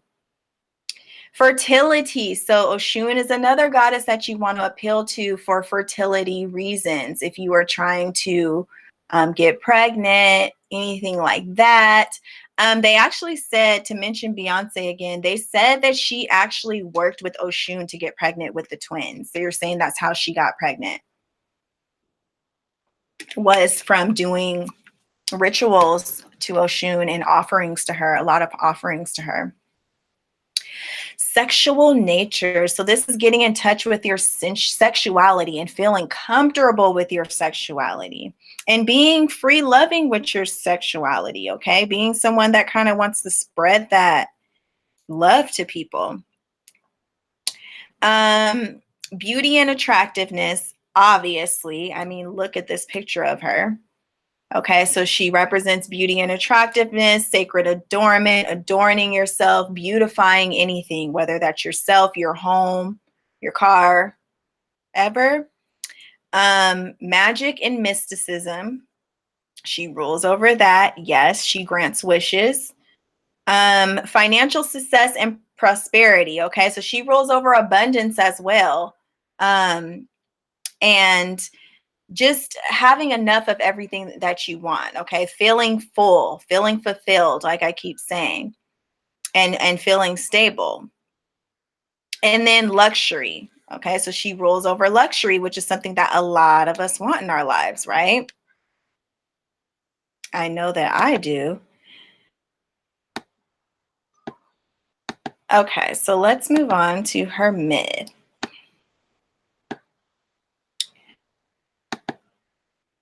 Okay, so this one's kind of short. She was brought into existence by the supreme creator. He realized something was missing from creation, sweetness and love. The ancient myths suggest the human race would not exist without Oshun. Her sweet and fertile waters brought life back to earth. Okay, so this is speaking about a lot of things. First of all, we know that water is the source of life. Okay, and where do we get water? Water is the supreme symbol for the mother energy, for the divine feminine energy. So if water is the source, okay, do they not tell you everywhere that water is the source of life? Okay, and if water represents the divine feminine energy, what does that tell you about the source of life? Okay, they're one and the same. And so we cannot live without water. Okay, our bodies are what, 80% made up of water, 75% made up of water. We cannot live without water. Water is that source. Water is what gives us life. Yes. Okay. It's being able to connect with those around you, have an emotional sensitivity, being compassionate to other people and their situations. And also, it brings us emotional fulfillment, which is really something that a lot of us seek. We seek to be filled up again emotionally and have that internal happiness on an emotional level, which can kind of represent the sweet waters. It's a very nourishing energy. It's the energy of a mother, like a mother's nourishing energy and nurturance that she gives to her children, or that she gives to those that she loves. And that's something that we would die without. I mean, they do say babies, if they don't get enough attention or don't get enough love, they can die from lack of love. And that's really, really deep to me. Okay, so obviously this is something that we cannot live without. Oshun just embodies that supreme goddess energy, and she's who you think about when you think about a goddess. She's beautiful. She, is surrounded by luxury. She has everything at her fingertips. She moves gracefully. She has rhythm. She knows how to dance. She knows how to attract and magnetize her needs to her. She's all about celebration, celebrating life, bringing people together, not judging people because of their status in life, being welcoming to all. Okay. So we need more of her energy, period, in the entire world. Literally, this is what we're missing. Okay, let's talk about her symbols and sacred objects. So mirrors, okay, and this is also something that is attributed to Aphrodite as well, is mirrors. And a lot of people look at it as being narcissistic because, oh, why do you have to be staring in a mirror? But no, the mirror is about reflection. Okay, these goddesses rule over the waters, right? And what does the waters do? The waters reflects back to us. Okay, we can see our face in the water. Okay, so it's all about receptivity and reflecting on the things going on in your life, being able to be at peace and carve out that peaceful time to reflect on your life, reflect on what's going on within yourself. So self-reflection, which is something that is very important to her. Peacocks is another one of her symbols. I honestly don't know why that's one of her symbols, but it is. Okay, as well as seashells, obviously for the ocean. She is sometimes depicted as a mermaid. Okay, and the mermaid symbolism goes back to the collective unconscious mind, which I'm always telling you guys about. The collective unconscious mind, the symbol for it is the ocean, the waters, okay, the waters of life. So her being a mermaid means that what she swims in these waters of life, okay, and she's half mermaid, half human. So that means that she's half in the instinctual side of life, the instinctual waters of life, and she's halfway in that intuitive realm, and then she's halfway in the, I guess you could say, human realm or the civilized realm. And then the instinctual realm, okay, which is dealing with emotion, connectivity, and intuition. Okay, honey, that's her main thing. Okay, so I'm just going to tell you straight off the bat, if you want to work with her, you need to get some organic honey. And there's a specific type of honey actually that you need to get, which I will send it to you guys in the rituals, because there's like a specific kind that really appeals to her. So I will put that in the email for you guys to get if you guys want to work with her. I know a lot of you guys want to work with her. Yellow, okay, so wearing yellow can be something that just automatically brings her energy into your life. And just the color yellow is such a happy color. Yellow probably is the happiest color. All right, and that's her color. So when it's like you all automatically transition over to this happy, uplifting, high vibration when you get into Oshun's vibration, because you have yellow all around you, which symbolizes optimism. Okay, so bringing optimism back into your life, knowing that things are possible. It's all love. It's all good. Everything's going to be all right type of energy. Okay, amber would be her stone, one of her stones. And then the Pisces zodiac sign, because it's connected to the cosmic sea. Okay. And then instinctual knowledge, psychic abilities, all that good stuff. Okay, so let's talk about when to work with Oshun. Okay, so we would work with Oshun when you want to live an opulent lifestyle, which I know a lot of you ladies do. Okay, so when you want to live an opulent lifestyle, this is when you start working with Oshun if you're trying to upgrade your life. Okay, when you're trying to bring luxury into your life, when you are just trying to put yourself in the right circle of friends, the right type of people, when you want to attract high quality people into your life, people that can actually benefit you, people that can actually do stuff for you, you would work with her. To attract love affairs, okay, because this is a love goddess.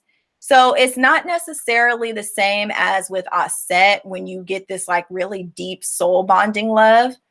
But Oshun is more of like a having fun type of love. Like it says, love affairs. Okay. So having these rendezvous, having romance, okay, being wooed, being wined and dined, going out on these beautiful, extravagant dates, and just really enjoying dating and like love in that aspect. You would appeal to Oshun if you more so want to have like fun, but you still want to be taken care of. Okay. You want to have all your needs taken care of. You want to have fun, but you may not want like the whole serious commitment thing yet. If you really want the serious commitment, then go with Aset. But like I said, if you just want to have fun, you want to meet some people, you want to meet some people that are attractive, okay, to you and are well off financially, stuff like that, go to Oshun for that. Okay, for abundance in all forms, that's self-explanatory. Deep emotional healing. Yes, Oshun's energy is so healing. Just look at her in that water. Okay, she takes all your cares away. You know, when people go to the ocean and they're like, I left my worries at the ocean. I left my problems at the ocean. That's Oshun's energy. It's just when you're in her energy, it's hard to be sad. It's hard to be depressed. It's like you're looking around. What is there to be sad about? What is there to be depressed about? Okay, look at what we have around us. Look at the beauty around us. Okay. And then to develop artistic abilities, yes, because she is a very artistic goddess. Okay, like I said, she rules over the cultural arts and music and all of those things. So if you're interested in any of those things and kind of honing your abilities when it comes to those types of things, then get into the energy of Oshun, okay? Because with that yellow energy, that sparks creativity as well. Okay, and being inspired by different ideas and things like that. All right, so we're going to take a look at her cards here, her tarot cards. Okay, so I have the Empress and the Queen of Cups. Okay, so obviously the Empress, because I mean, look, she's just super abundant. Look at that waterfall behind her, that beautiful waterfall. She's so content. Look at how content she is. She is chilling. She got everything she needs. Look, her hands are full. She has a flower growing right there, like she has a flower in her hand. She has a shield, so she's protected. She has a cross over her heart. Her foot is on her moon, so she's on top of her intuition. Because if you notice with both of these, which to me, these are the two most powerful feminine archetypes in the entire tarot, they both got their foot on the moon, which means what? They have control over their intuition. They have control over their psychic abilities. They have control over the divine feminine realm. Okay. And then the Queen of Cups, of course, she's the Queen of Cups. She's the Queen of Water. You see that seashell there, which that's one of her symbols. She has a full cup. She's looking ahead. She's emotionally full. She has a moon necklace around her neck. So that's receptivity, being very receptive, which is a very much a feminine trait, feminine energy, being very receptive to what's going on in your environment, being receptive to growth, being receptive to the lessons that you need to learn. Okay, being receptive goes so far. Okay, guys, so I'm gonna go to the chat if I can find the chat. Okay.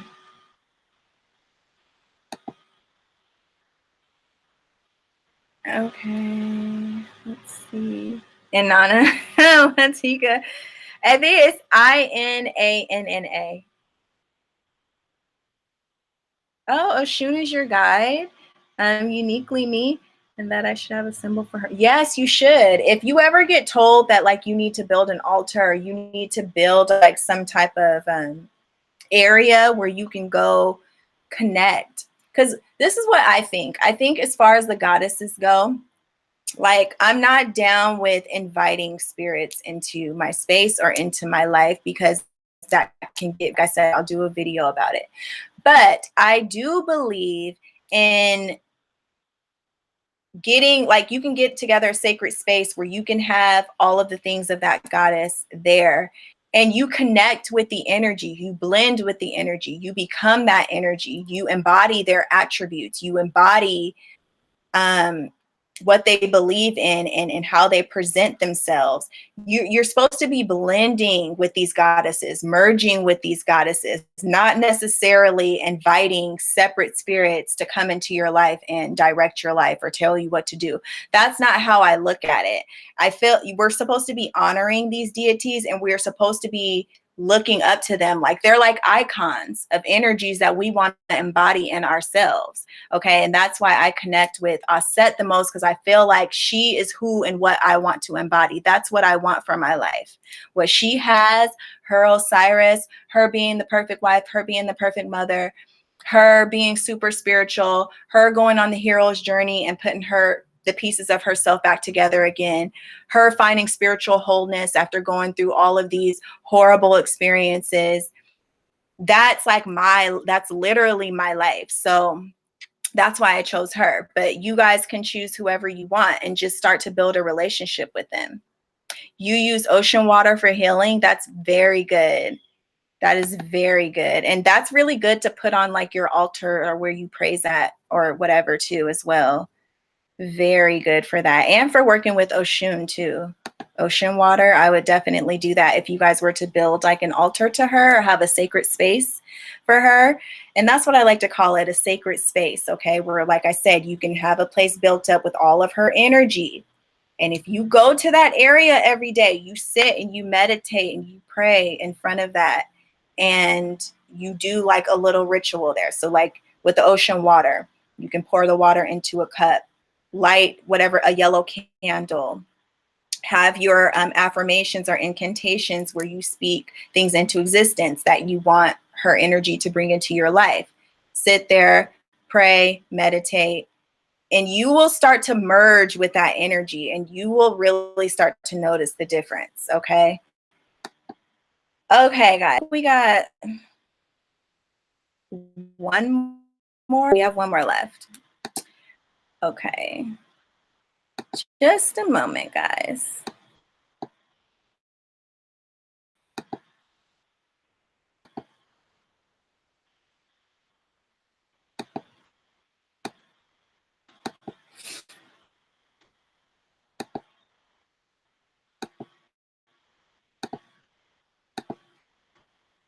All right, so we're going to go ahead and move on to the last one. Okay, so this one's going to be slightly different because I wanted to bring you guys kind of both of these. I'm going to talk about Artemis and Athena as the androgynous goddesses, okay? And these goddesses are unique for a lot of reasons.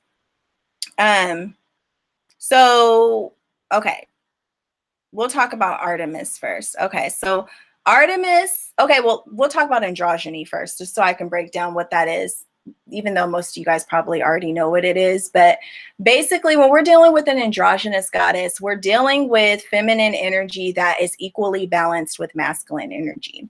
Okay, so these are goddesses that take on more energy and more of the masculine kind of roles in life, but it's not really a masculine role. And that's the whole point of this, is to say that the masculine energy is not the only thing that does these things. There's women that do these things as well. So Artemis and Athena are kind of like sisters, and they're kind of like two halves of the same coin, but they operate in different ways. Okay, but these are the two goddesses that, or two feminine energies that can kind of be thrown to the side on society, or people don't really look at them as being as feminine. Why? Because they don't want the same thing as other goddesses do. Okay, so a lot of the other goddesses, they really want marriage, or they really want a husband, or they really want kids, and these two goddesses don't care about that. Okay, as much. Not saying that they don't want it, but it's not at the forefront of their consciousness. Artemis is about the hunt and the wild. Okay, she is a goddess of freedom. She's the goddess of the forest, and she's called a huntress. Okay, because she's always out searching for her next best thrill. So this is the goddess that is an explorer. Okay, this is a goddess that is traveling all of the time, always wants to go off and see new places.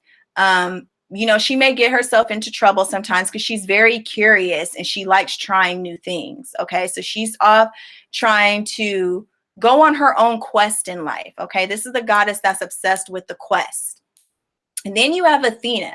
Now, Athena is very much into her career. Okay, so Athena is very, very intelligent. Okay, she's smart as hell. And this is another reason why men are intimidated by her.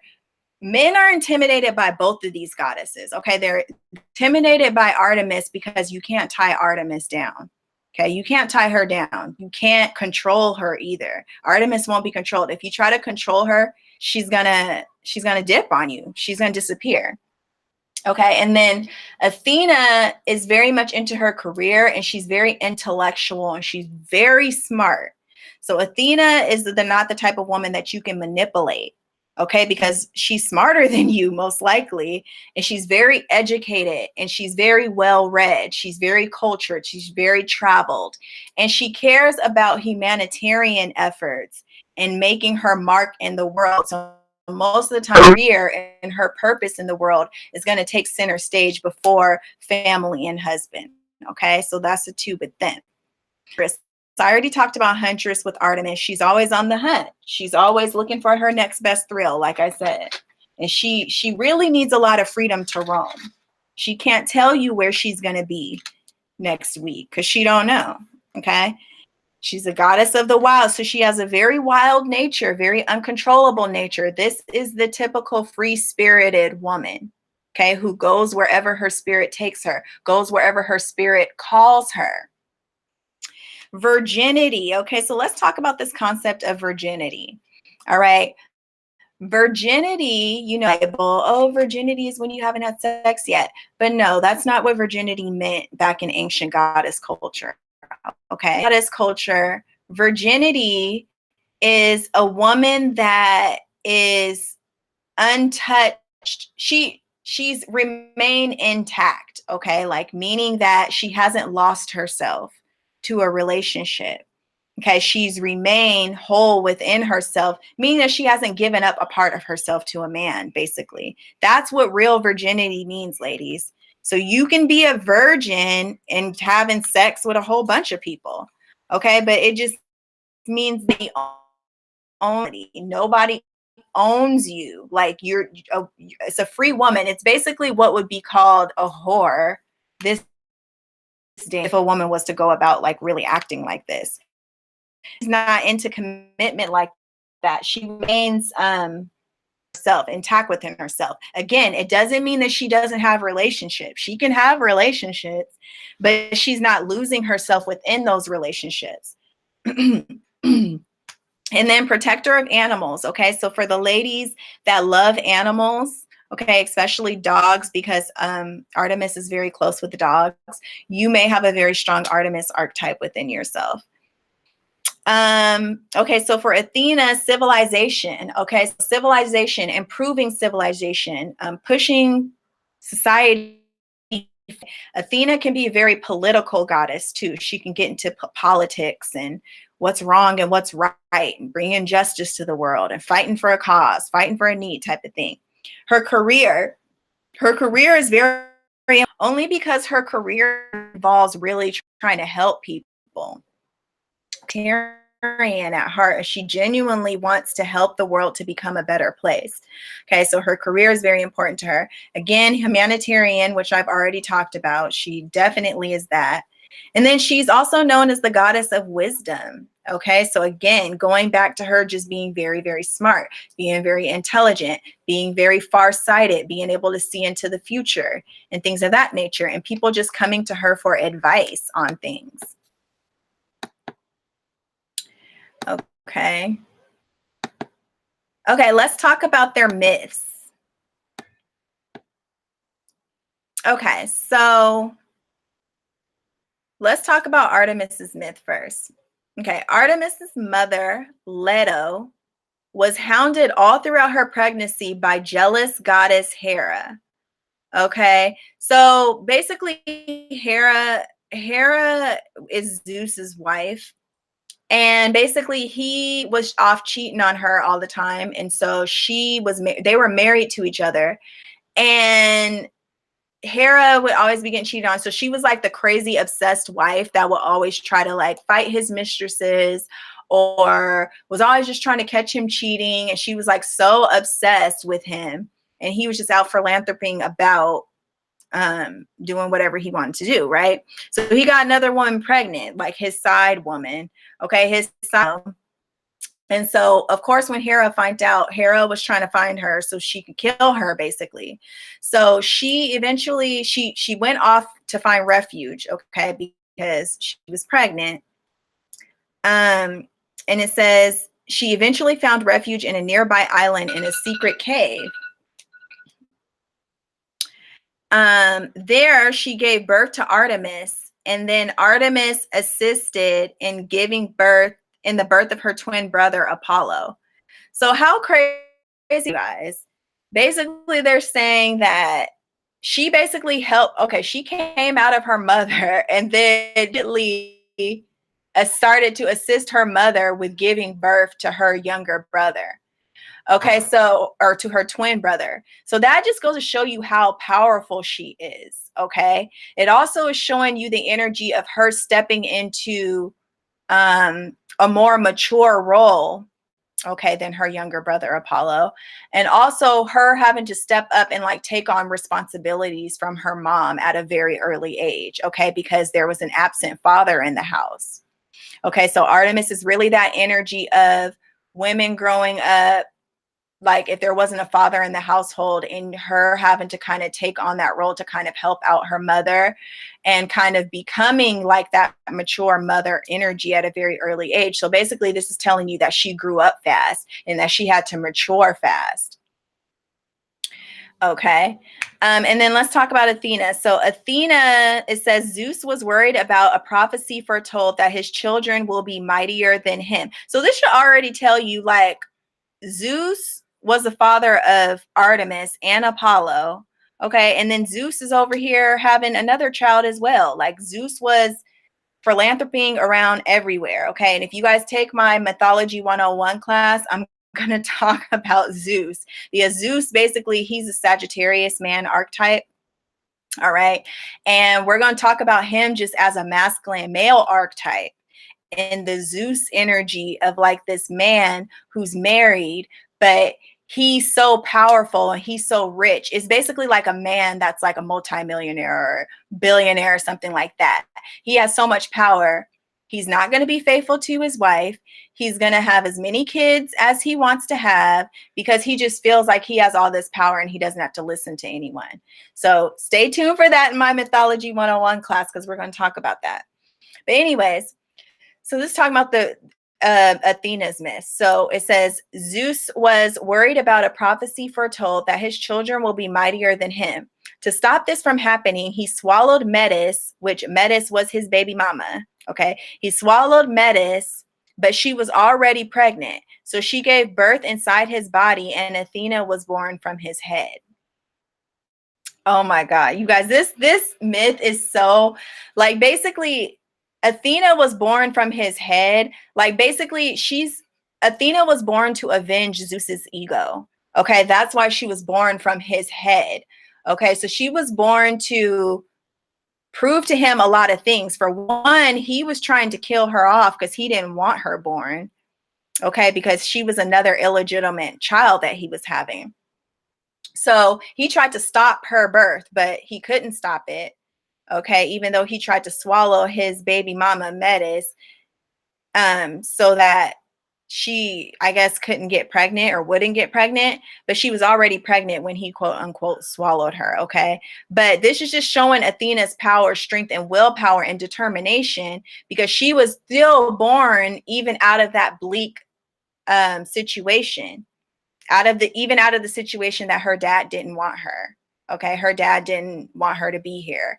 And do you guys kind of see how both of these myths have to deal with these women becoming androgynous, quote unquote, when they grow up? Because they're taking on the male role, because the male role was decapitated in their life to a certain degree. So because it was decapitated, they had to develop their own masculine energy, and that's why their masculine energy is so strong. Pretty deep, huh? And then these myths, like I said, you guys probably heard these myths, and they're told differently depending on what source you go to. So the stories do change up a bit. Okay, so then let's talk about, let me just look. I'm just going to look at the chat really quick. You're so pretty. Oh, thank you, Stephanie. You work with the gods and goddesses the way. Yeah, exactly. We're going to talk more about that. Don't worry. I'm going to do a video on like how I guess I don't worship those. See, that's why I got to do a whole video on it. That's for another time. Okay, so symbols and sacred objects of Athena and Artemis. So for Artemis, it's nymphs. Sorry, you guys, the ice cream truck is outside my window, so sorry if you hear that. Okay, nymphs, okay, is one of the things that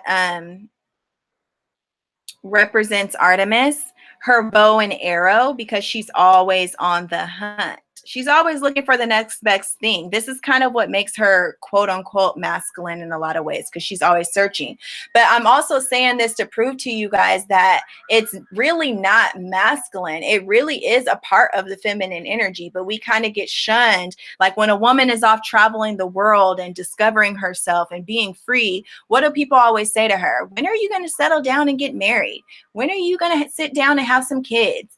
You know, and it's like, maybe she doesn't want that, or maybe she doesn't want that right now in her life. You know what I mean? Leave her alone. So obviously, just from the bow and arrow, you should know that Artemis is related to Sagittarius zodiac sign. Sagittarius women have a lot of these traits. I have a cousin who's a Sagittarius sun, and this is her all day long. Like, she just travels the world. She's like 40, I think she's 45 years old, and she's not married. She doesn't have any kids. And she just, like, her first love really is traveling and exploration.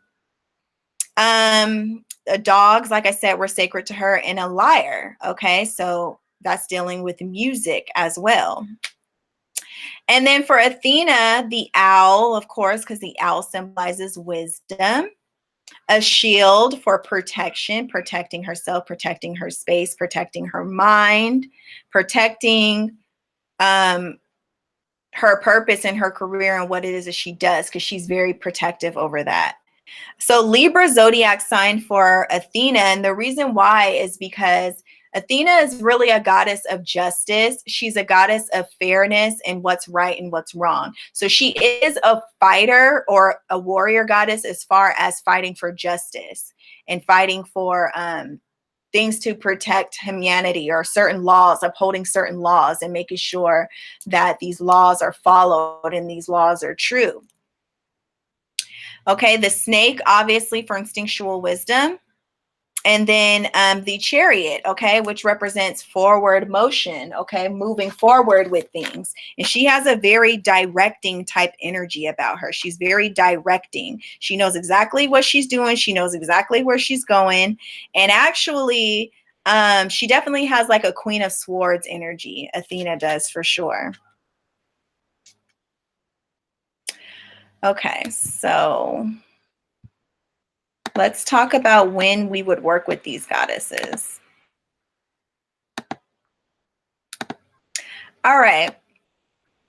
So when to work with Athena or Artemis. Okay.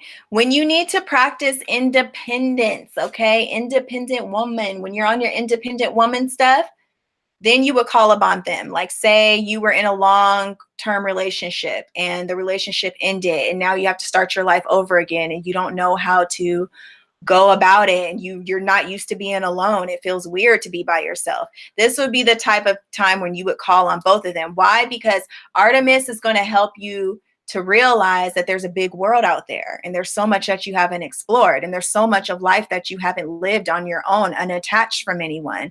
And there's so many places that you want to see. There's so many cultures that you want to know about. And so Artemis will kind of spark you to go on this journey of exploration and self-discovery. And then Athena is just going to tell you, girl, boss up, okay? Get on your career, get on your business, okay? And start working towards something. Okay. You will also work with them when you need to focus on your career and life purpose. So kind of like what I just said. So when you kind of want to take the energy away from maybe focusing on your family so much or focusing on your significant other so much, and you feel like you're lacking in your own self-value or you're lacking in just developing yourself as an individual person, maybe you've merged too much with people and you need to kind of find your independent identity again, this would be a good time to work with them. Exploring the unknown, okay? So feeling comfortable with taking risks and going out and exploring new things. Maintaining healthy boundaries. So these are two goddesses also that will help you to maintain very strong boundaries within yourself. And these goddesses are very self-focusing. So it's like, even if they are in a relationship with someone else, they can be in a relationship with someone, but they're still going to be focused on what they got to do and what they have going. And I feel like a lot of us ladies, I'm guilty too, can benefit from this energy. I actually need to learn the art of this energy because I am the type of person, when I get into relationships, I merge with whoever I'm with. And it's kind of like we become one person. And it's not that I lose my identity. It's just that I don't focus on like my work and like what makes me happy on my own as much as, you know, I should or I could be. Okay, to expand past limitations. Okay, so these goddesses are very, very encouraging and inspiring when it comes to going after your goals, okay, and trying things that you've been afraid to try before, and just knowing that you will succeed. And then if you're just in need of liberation, okay, so if you've just been feeling too boxed in, if you've been feeling like you haven't let your hair down in a while, okay, you may want to call on Artemis. You may just feel like shaving off all your hair. Like this is the type of energy of like feeling trapped by your femininity and like going and like shaving off all your hair, either shaving it all off or like dyeing your hair green or something like that. And just packing all your bags and like buying a ticket and going to backpack through Europe because you need to go on sabbatical or you need to just get away from your old life and see more of what life has to offer. Okay. That's kind of the energy that you would go after for that. So I hope that makes sense to you guys. And I'm back. I'm back. All right, guys. So I got to, now I did mention also for Athena, honestly, for Athena, I would honestly choose Justice and the Queen of Swords for her. But since the Queen of Swords and Justice are so much alike in symbolism, especially for this deck, I'm just going to use Justice for Athena. And this honestly is like the perfect depiction of Athena's whole vibe that she has going on there. She's straight-faced as hell. And you guys know with the Queen of Swords how the Queen of Swords is. The Queen of Swords doesn't have time for any of your BS. She's like this. Lay down the line. Okay, what it is that you want? What do you want? What are you here for? Okay, what do you need? All right, that's all I need from you. You can be dismissed. It's like that type of energy. Just getting straight to the point, okay, is Athena's energy.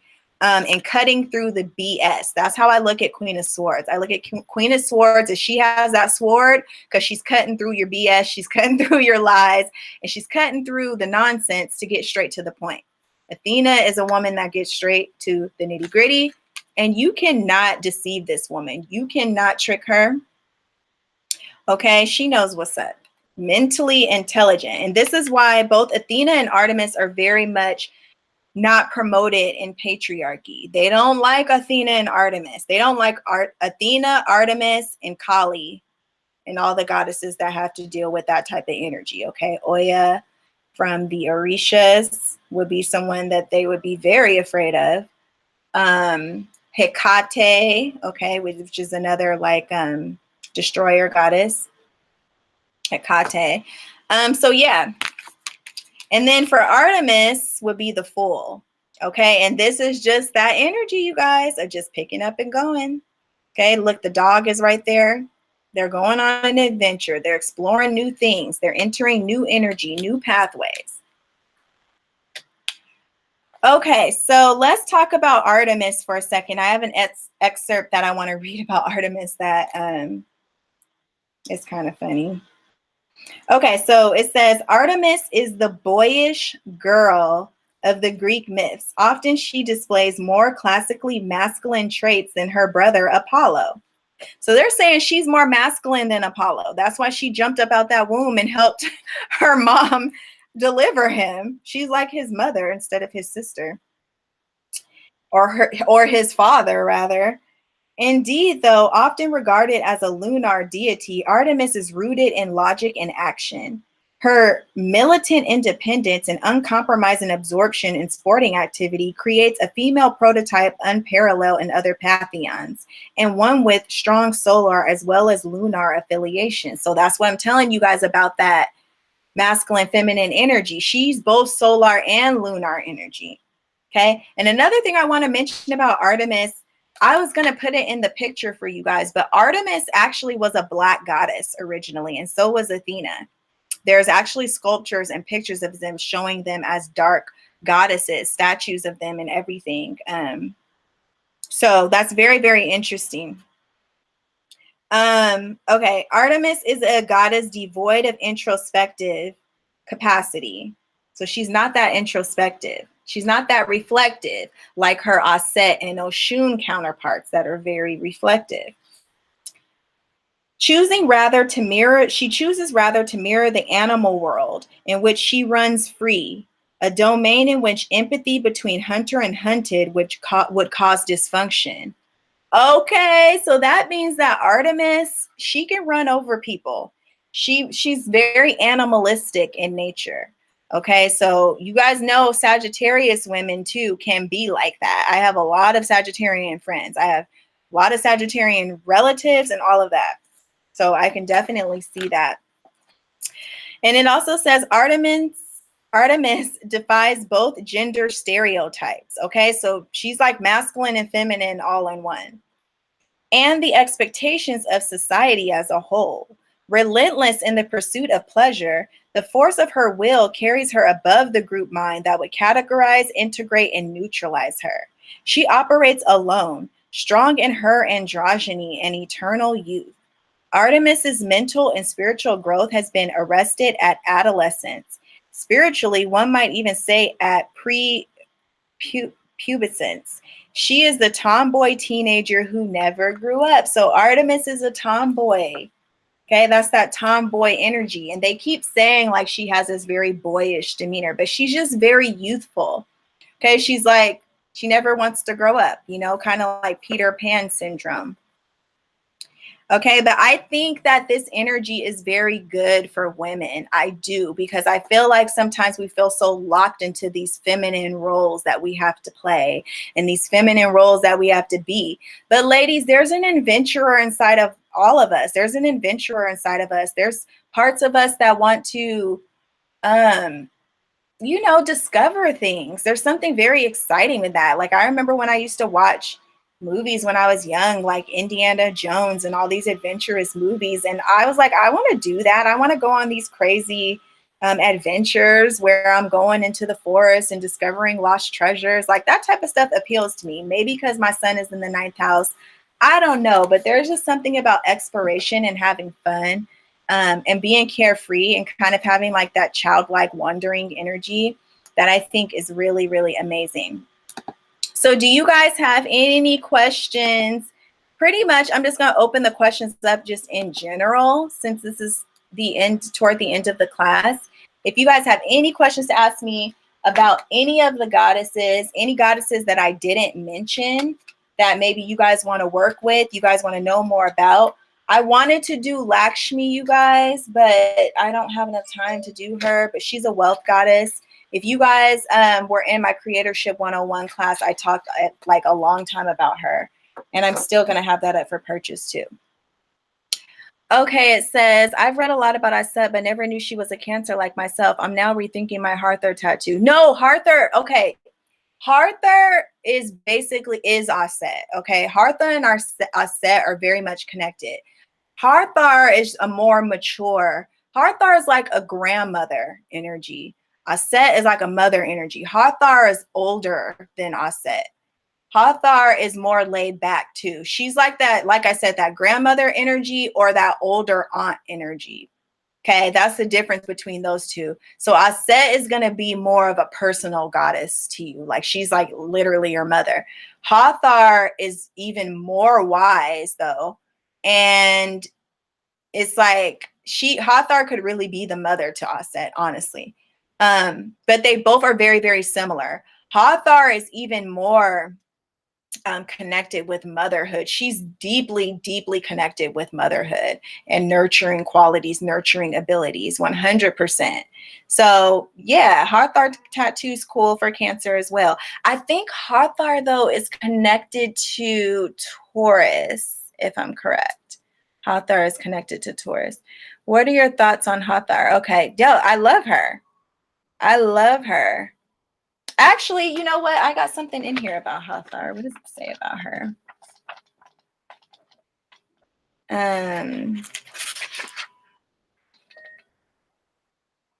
So this is what it says. And you guys know what? I wanted to read you guys the archetypes about the mundane archetypes. But this is what it says about Hathar. It says the modern Hathar has usually a homely physique and tends to mother her friends, especially males. She often resents more glamorous women, befriending them on the surface and using her influence to malign them behind their backs. Wow, I never knew it said that. This is because she herself is essentially monogamous and is aware of other women as potential interlopers on her happiness. Okay, so Hathar does not play about her husband. She's very tight-knit, like family woman. So she doesn't take too well to like outsiders coming into the family.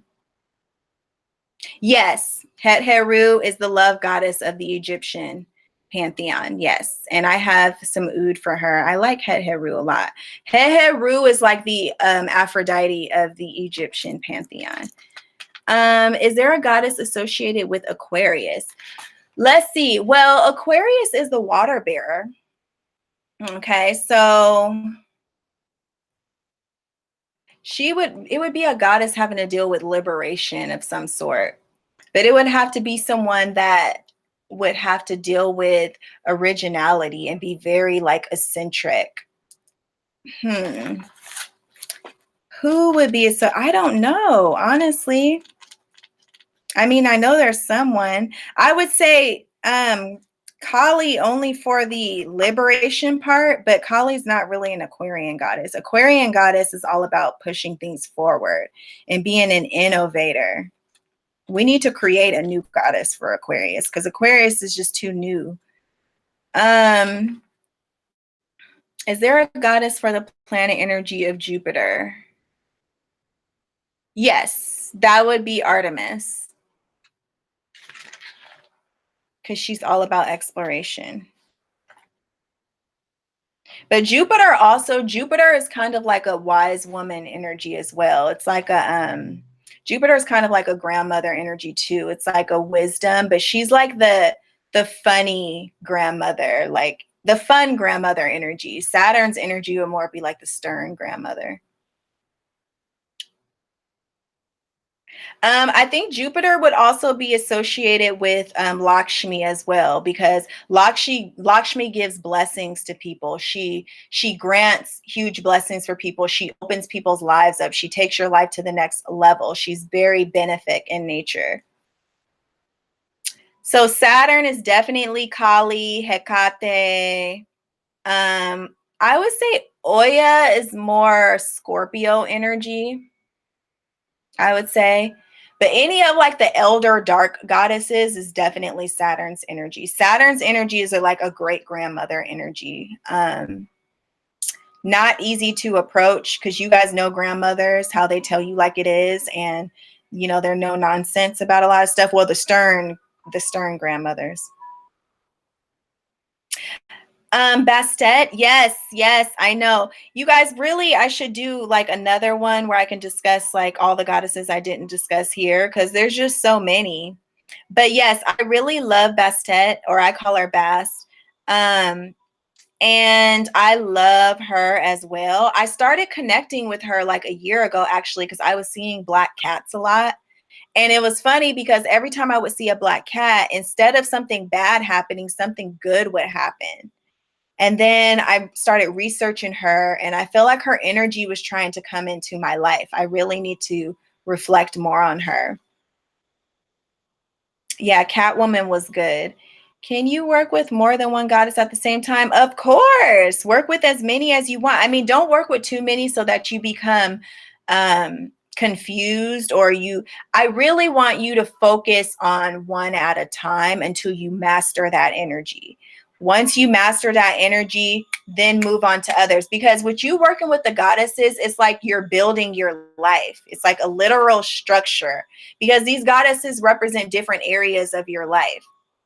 Okay. And I've actually created my own goddesses with their own names that I'm going to be coming out with on my website. And I'm going to give you guys tools on how to work with all these energies so that you guys can master all areas of your life. Because really, what is a goddess for real? A goddess is a woman that has her life together in all areas. Okay. She has a thriving career, or her life, she's doing her life purpose, she's doing what she came here to do. Okay, she is fulfilled in her love life. Okay, she is fulfilled in whatever her love life, whatever she wants that to look like. She is fulfilled sexually in that, financially, like emotionally, spiritually, everything. Whatever your relationship dynamic looks like, you're fulfilled within that. Of course, you are surrounded by abundance, okay, and beauty. If you are someone that wants children or whatever, you have mastered that role of being a mother and managing the household and all of those things. So there's like different aspects of femininity that I feel like we should all be trying to master. Okay, I'll do part 2, you guys, because there's so many other ones we can talk about. We can talk about Bass. We can talk about, who else you guys want to hear about? I can talk about Lakshmi in the next one. Durga. I'm really digging Durga now. Oya. Yemenya. You guys want to know about Yemenya? Who else? There's so dang many. There is so many.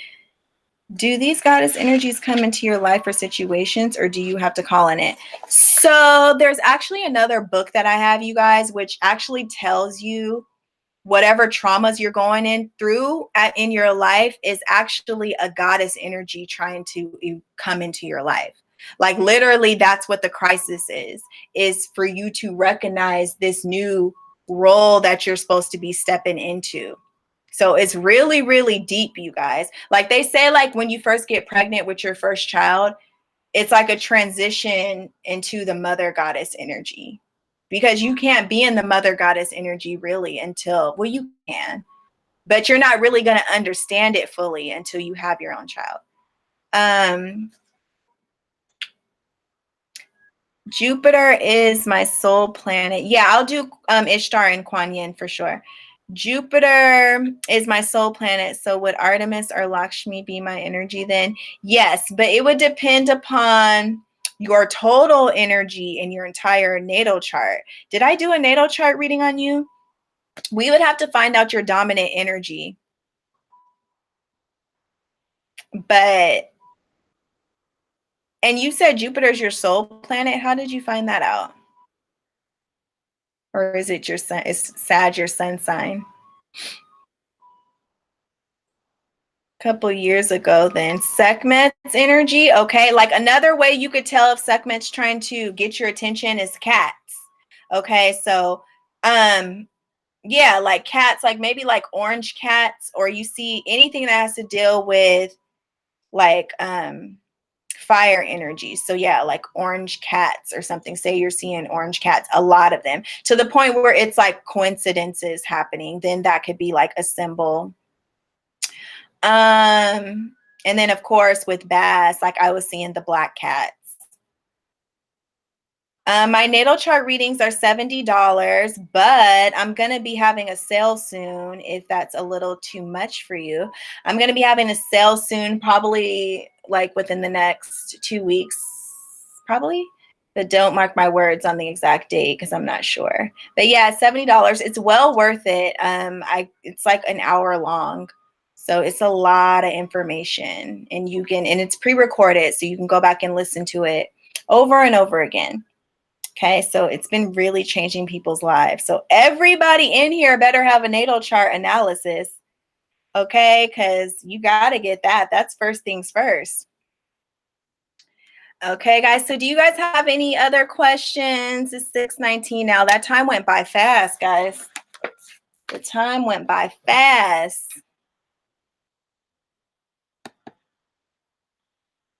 I really enjoyed this with you guys. I had a really good time. It was an easy flow.